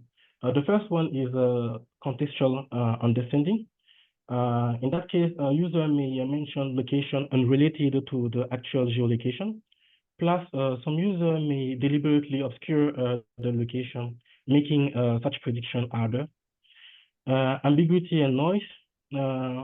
Often in social media content contains noise, including typos, informal language, memes, or domain-specific jargon. The third point is data sparsity. In that regard, certain locations have significantly more data than others, making the prediction harder. The last point is ethical considerations and user privacy. The platform that we are studying, which is X, allows access to the data with respect to the user privacy policy. All right. So now we'll take a look on the data set. I will just give some basic information regarding that. So the name of the data set is the GeoText. It's made of 380,000 tweets from 9,500 users, all located in the US. So the data set is composed of 3 columns. The first one is contains the user ID. The second one contains the latitude, longitude of the latitude, longitude coordinates of the users, and then the last column that which name is text contains the tweets. All right. So in our study, we will be using 2 types of clusters. So these stand for the data labeling, the data labeling architecture of our study. So the first one is the region clusters. In that part, the users are classified into 4 regions: West, Midwest, South, and Northeast. And in the second picture, we can see the distribution of the users across the regions. The next type of label or type of cluster is state clusters. Here, the users are classified into states according to the US legal boundaries. In our case, the users are located in 49 of them, and with a sparse distribution across the states that can be seen on the second picture as well. So now I will briefly talk about the previous studies on the same data set and with the same type of clusters. So we have 4 of them. The first one is a geotopic model. It's a multi-level generative model that joins latent topic and geographical regions. The second one is SDA. It's a deep learning architecture that consists of stacked denoising autoencoders. The third one is SC plus all. It's a space coding and dictionary learning model combined with principal component analysis, regional dictionary learning, raw feature augmentation, and voting-based grid selection. The last model is GeoNN, which is a neural network model with exhaustive parameter tuning. So for Excuse me, the sir. text, yes, Sorry for interrupting, but you have got 2 minutes to conclude your presentation. okay. So the text preprocessing, we use the usual techniques, lowering the letter case, removing the numbers, removing the punctuation and all the other diacritics, expanding abbreviation, removing stop words, and we applied a token aware, a Twitter aware, sorry, tokenizer, and those tokens was limitized. Now we'll take a look on our model. So after the preprocessing, the tokens are transformed in a multi-dimensional space by encoding them into multi-odd vectors. Regarding the neural network, the final layer of that network generates a latent representation of each user tweet, capturing geographic language variation. This representation serves as an embedding vector, which is then passed to the random forest classifier. So the embedding that I mentioned act as a compact but concise input that improve the random forest ability to generalize across different regions. So in that regard, the random forest enhances interpretability and robustness of this model by overcoming, to a certain extent, issues like data sparsity and regional similarities. So here we have the accuracy comparison with the previous method that I mentioned previously. So overall, our model DNRF outperform all the others for both type of prediction state and regions. So in conclusion, we combined the artificial neural network with a random forest in a framework that we call the deep neural random forest, in short, DNRF. We extracted high-level features automatically by utilizing the neural network layers. We predicted the user's location based solely on the textual content of the tweets. And we were able to achieve satisfactory accuracy no matter the number of classes to be predicted. So that's all for my presentation. Thank you for your attention. If there is any question, I will be pleased to answer them.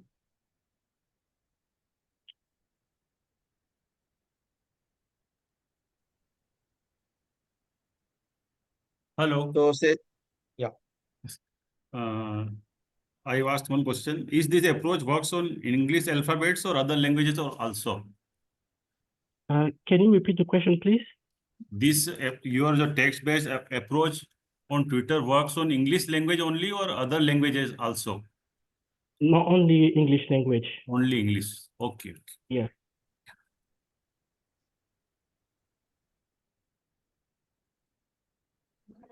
I hope the questions and suggestions for the paper are over. So we'll move towards our next paper.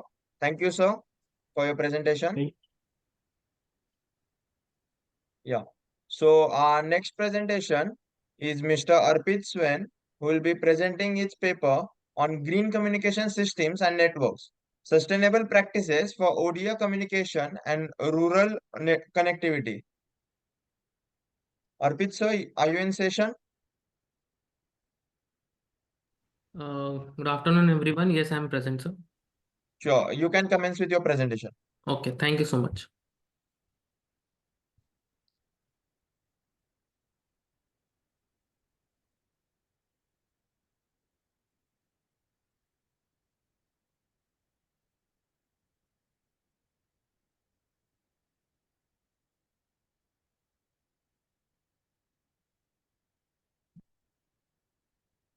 Good afternoon, everyone.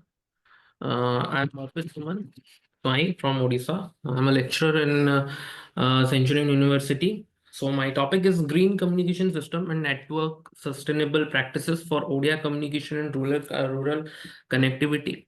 So in today's interconnected world, access to reliable and energy efficient communication network is essential, not just for economic development, but also for social inclusion, education, health, and cultural preservation. As a digital technology continue to evolve rapidly, there is an increasing need to ensure that these advancements are sustainable and environmental friendly.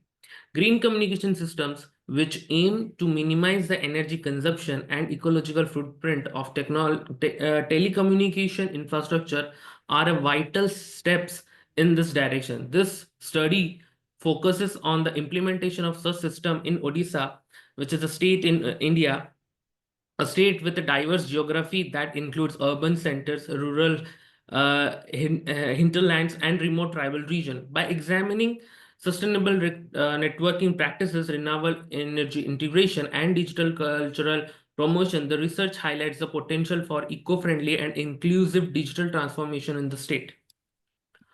One of the foremost challenges in Odisha, particularly in its pastoral and tribal region, is the lack of dependable and affordable communication infrastructure. In many communities are located in geographical challenges area, making the deployment of conventional communication network difficulty and expensive. So moreover, traditional telecommunication systems are energy intensive, often relying on diesel generator or constant electrical power that is not available in remote area.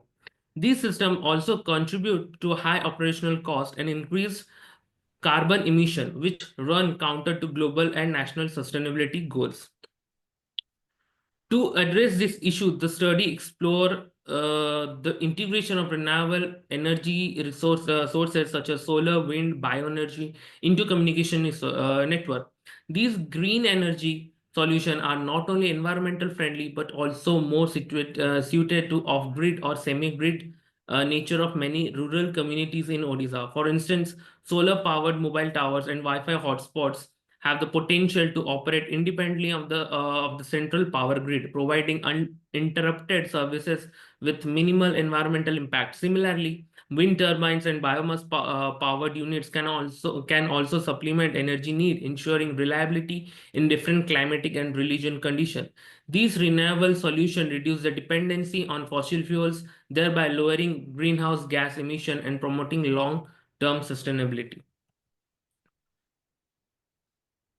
Alongside renewable energy integration, the study delved into energy efficient communication technology, including green radio access network and cognitive radio systems. Green are designed to optimize power usage in cellular networks by dynamically adjusting the energy consumption of base station based on traffic demand.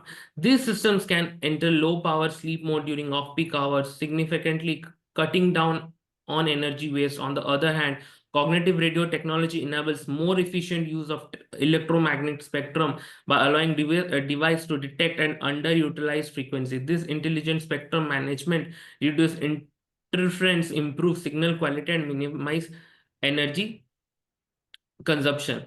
As a unique aspect, its emphasis on the promotion and preservation of the Odia culture, language, and culture through digital platform. As a digital access expand, it becomes critically to ensure the local languages and cultural are represented online, encouraging the uh, development and disseminations of digital content in Odia language help maintain linguistic diversity and promote cultural inclusion. This can include Odia language website, educational resources, e-governance portals, health awareness campaigns, and cultural archives. Such initiative not only enhance the digital literacy of Odia speaking population but also help preserve intangible cultural heritage for future generation.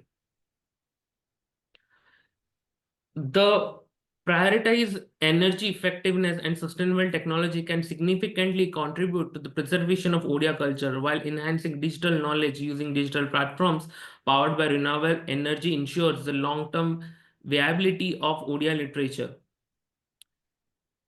Its digitization and archiving Odia literature myth, ancient textbook is vital for conserving the culture by converting these coffers into digital format and storing them on cloud-based green energy platforms, and they can be shielded for unborn generation.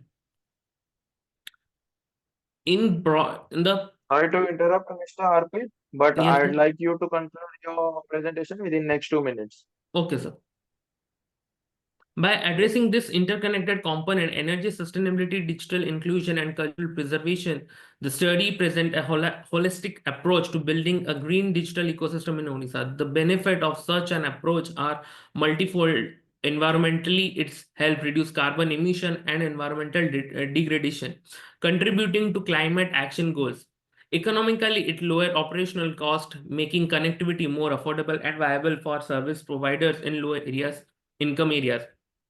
Culturally, it safeguards the region linguistic and artistic heritage, empowering communities to participate in the digital age without losing their identities. In the broader context, green communication systems have the potential to act as a catalyst for inclusive and sustainable development. In a states like Odisha, which diverse communities coexist with rich natural resources and significant development challenges, the adaptation of green networking practices, which can transform the digital landscape, whether it is through solar powered mobile towers in tribal belt, community internet centers powered by wind energy, or e-learning module in the Odia language. The possibilities are immense and impactful. At last, I want to conclude that the implementation of green communication technology in Odisha is not just an environmental imperative but a socio-economic necessity. By integrating renewable energy, efficient networking technology, and local digital content, Odisha can pave the way for sustainable and inclusive digital future. This study underscore the importance of collaborative effort between government, industries, and academia and communities to design and deploy eco-friendly communication infrastructure that serve the people, which protects the planet and preserve the cultural heritage. That's all. Thank you.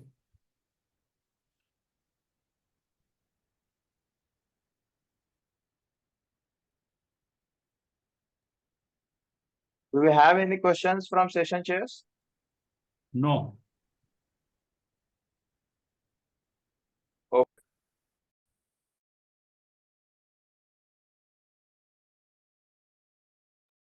Okay, so we'll move to our next presentation of this session, which will be presented by Miss Subra Nayak, who will be presenting a paper on performance modeling of cloud computing systems using maximum entropy framework. Ma'am, are you in the session? Subra ma'am, are you in the session?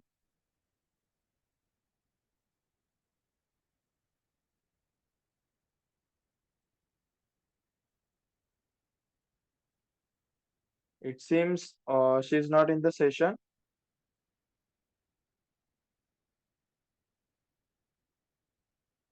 Okay. Our next presentation will be Anusri P. Ma'am, who will be presenting a paper on Emoscope, exploring emotional trends through social media text analysis using LLM. Good Anusri Ma'am, are afternoon. you ready Yeah, with your presentation? yeah. Thank you, sir. Good afternoon. I'll be presenting. You can commence with your presentation. Yeah. One second.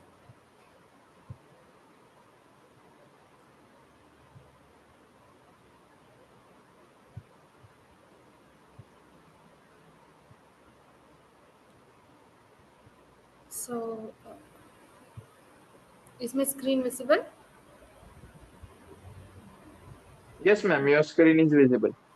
Yeah, good afternoon all. My name is Anushree and I am doing my MTech in artificial intelligence in Amrita University. So I did this project on exploring emotional trends through social media text analysis using LLM.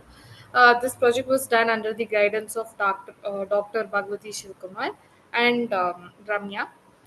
So the contents we'll be looking into is like introduction, problem statement, and findings from the research literature survey, proposed system, dataset models, and then the results conclusion, future enhancement, and reference. So moving forward, the introduction of this project. So like we all know, like everyone use social media a lot nowadays. So what happens? Like every time we get into a social media, sometimes we end up feeling in different way.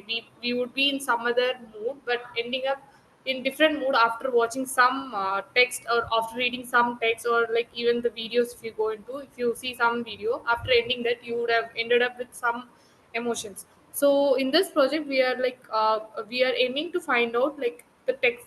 Every time someone is going to read a text, it would be good enough if the text comes out with a pop-up message like this text is related to this topic, or it contains an emotion related to what emotion is in the text and the sentiment in that text. So that's how this is the introduction of the project. So moving on, the problem statement aims to explore how users' emotions connects with the new trends on social media by using data from different platforms, by combining sentimental analysis and topic modeling with advanced language models. The research will help to betterment understanding of how people interact on the online platforms. So the objective is to analyze the social media data using advanced language models for identifying the patterns in user emotions, sentiments, and then the topics, providing valuable insights in the online behavior, emerging digital trends. To develop, and this is like to develop an robust system that integrates the topic modeling, sentimental analysis, and emotion detection, empowering individual business and policy makers to understand and respond to the emotional dynamics of the social media contents effectively. So the findings of the paper is domain specific generalization. So the research like literature survey which we did, we came to find out like we did for like 26 papers, and then we came to find out like all the existing models, they would work on trend specific domain. So either we talk about the finance or healthcare, so it is on specific domain. So it is not applicable like when we come across social media text, we have huge data and it has huge concepts to be covered, so that is lacking. And then the same way it goes to the data sets as well. The data sets are so narrowed down so that the model doesn't learn enough for the real world availability, real world applications. So next is that we found out that some models which are precisely good for some work. So like we go on with roberta was good for emotion classification. It could identify the emotion detections from the text contents very good way. And then we found out like some models for llm based models like topic gpt and bad topics, they could give good outputs more than the traditional methods like lda. So these were the findings from the literature survey. And moving on to the like the project is done in two phases to cover up like how well it works on. So in first phase we took the models based on the literature survey we did. We took the models which would give good outputs and trained them on a data set and see how well it works after integrating those models together as in multi models. So in the first phase, like we took an distill bird. We used four models, which is distill bird, bad topic, and bird tweet and roberta. Where first what we would do is we would try this distill bird, like we would fine tune the distill bird with an data set like ag news data set, which consists of like five topics which it talks on. So the five topics are like world news, sports, business, and science. So the next that would be fine tuned. This distill bird will give an semantics, semantic embeddings that would be used in this bird topics. So in bird topic, what it will do is it will use the embedding. So UMAP is used for reducing the dimensions, and then it is clustered. HDB scan is used for clustering, and those all is done in this word topics where we would end up in clustering the topics together under a topic id. So this would help in the extraction, and the final way is like the keywords would be taken with from the word topics, and then the distill word with the word topic together would give us a topic and then the keyword in the particular text. Going on, if you see in the sentiment analysis, it is done in the same way. We do the sentiment analysis, like we train the sentiment analysis of but we with the go emotion data set, and then we train this roberta with sentiment 140 data set. So with this we would get an output related to like whenever we give a text, we would it is trained in a way that it should give the output of an sentiment and then the emotion. So we would integrate all these four models as an multi models to give us an output which is expected. So the datasets used is Sentiment 140, which is like the well-known dataset, and it is a collection of tweets. It has 1.6 million tweets, which is in the labeling of positive, negative, and neutral. Then next we have this Go Emotion dataset, which is in Google dataset, where they collected 58,000 Reddit comments, and here we have like 27 emotion classifications, and they are categorized into like three emotion substill, which is like neutral, negative, and then positive. So the next is like AG Sorry to news. interrupt, Anushree ma'am, Yeah. but you have 1 minute of time left. Please try to conclude within the given time frame. Yeah, thank you. So we have next is an AG news dataset where we have like 1,20,000 datasets in five categories, which I have mentioned before. And then we have the phase two where we use instruction tuning, because it's like we came to know that the dataset is very less and it couldn't learn more. So in instruction tuning, we will try to cover up as much as topics we could so that it can train based on it. So we use like Distilbird and then Robada. Distilbird for instruction tuning for topic and keyword, and Robada for emotions and sentiments, and then we integrate those two models to get the output. So this is the customized instruction based data set which we gave. So we have this instruction, and then the input, and then the output, which is an emotion, and then the sentiment. So this is how the instruction tuning data set would look for sentiment and emotion. And then next it is for topic modeling, where we could give the topic as an output, and then the keywords which is given. So this does the both works, and then the instruction is given to identify the topic and keywords. This is how the instruction dataset looks for topic modeling. So moving forward, this is the whole overall how it looks. So overall, when we go into an emoscope model, we give a text and it gives us the topic, keyword, emotion, and then the sentiment. And the instruction tuning is like when you take the data, we collect the data and we make it as an instruction data set. After instruction tuning with the model, it gives us a trained model, and this two trained models will be integrated together to get us the all the four outputs together. So these are the output screenshots. Like when you give a text, we get the predicted topic and then the keyword. Same way goes for the emotion and sentiment, and then the overall is like you get the topic and then this thing. This is an output of phase one. The problem here in the outputs of phase one is that we get only associated to five topics. Wherein I told like we have AG news of five topics. It consists only about five topics. So we train on those, so we get only five topics, and the existing all data sets has less topics, so we couldn't cover the much of topics. That's why we ended up in phase two with an instruction tuning, where we give an instruction data set which consists of large topics which we would like to cover. So we took like 12 topics almost together to make it get a good output. So as of now, the phase two is going on working process. So these are the phase one results.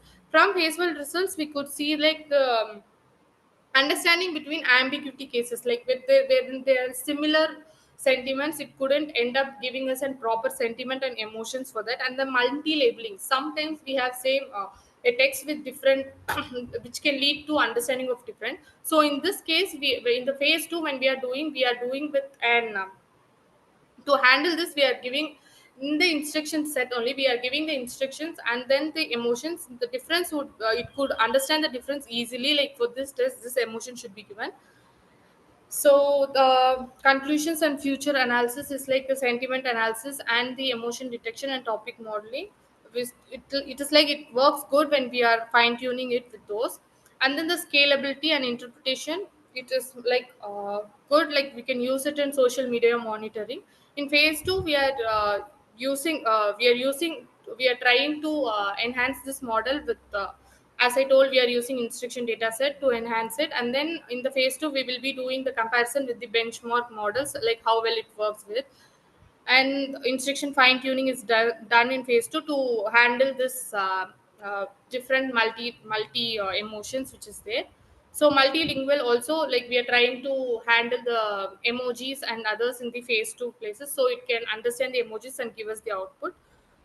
So this would give in future like in-depth analysis. Oh, these are the references. That's it. Thank you. I am open to the questions.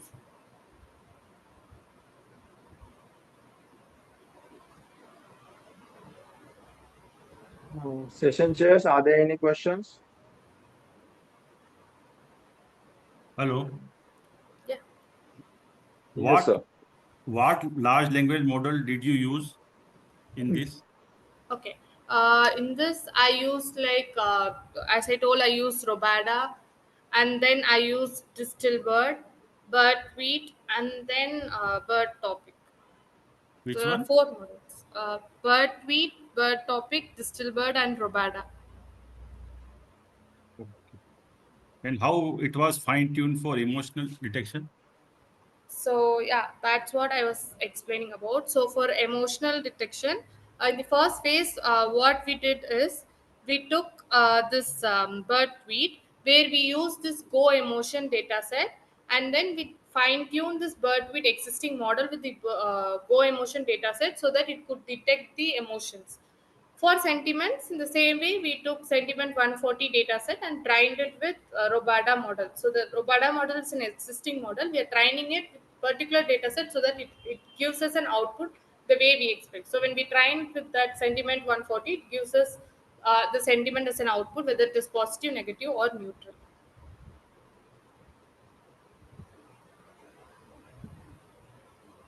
Okay.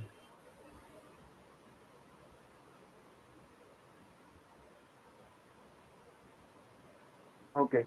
So if there aren't any further questions and suggestions, I think that's the end of the presentation. Thank you, Anushree ma'am. Thank you, sir. Okay. Thank you for the opportunity. So we have our next presentation. Uh, Ms. Subhra Naik will be presenting a paper on performance modeling of cloud computing systems using maximum entropy framework. Ma'am, are you in the session?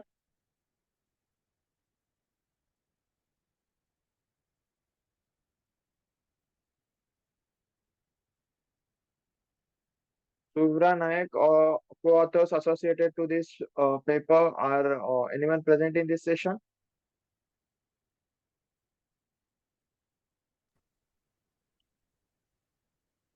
She is in she is in meeting, but she can't respond. I guess she left. It might be a technical issue as well. Maybe wait some 2 minutes. Okay, Maybe technical issue, so he will join us in 2 minutes. sure, ma'am. We'll wait for 2 minutes.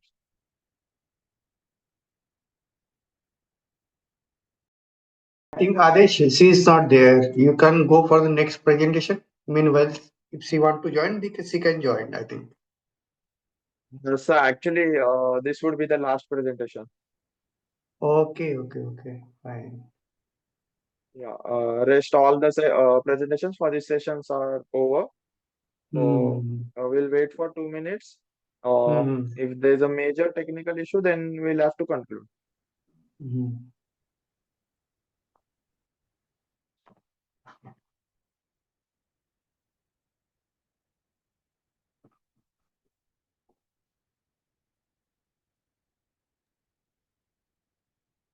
Conclude the session, Adish, no problem. Okay, ma'am. So I sincerely thank our authors for the excellent presentations and contribution in this session, and all our participants for being a part of this international conference. I hope this session was informative enough. We, on behalf of the whole team, thank you for the support during this ninth version and all the previous 8 versions of the conference. We will be happy to have you in the 10th version in 2026. All the presenters would be getting their digital certificates through email within 2 working days. Further, all the Further, all the papers have already forwarded to the Springer. The publication will be live within 6 months. Kindly cooperate with the team of ICTIS 2025.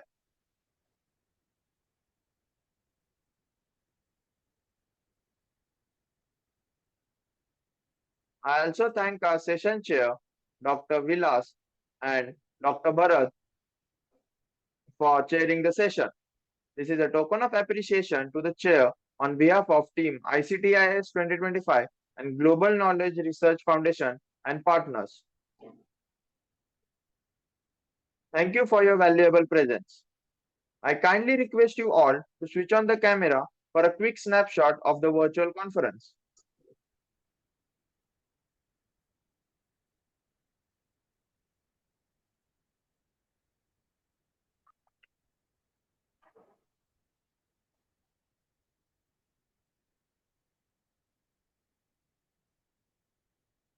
All the authors, presenters, and session chairs are requested to turn on their cameras.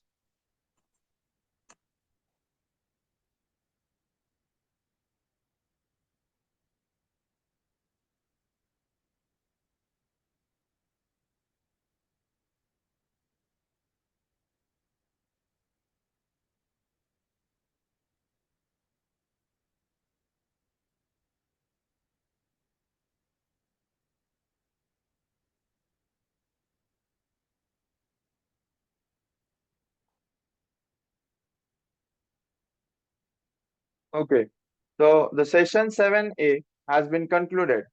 Stay safe and take care. Thank you all.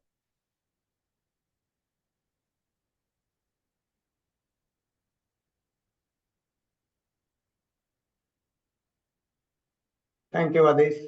Can I leave? Thank you, sir. Yes, sir, sure.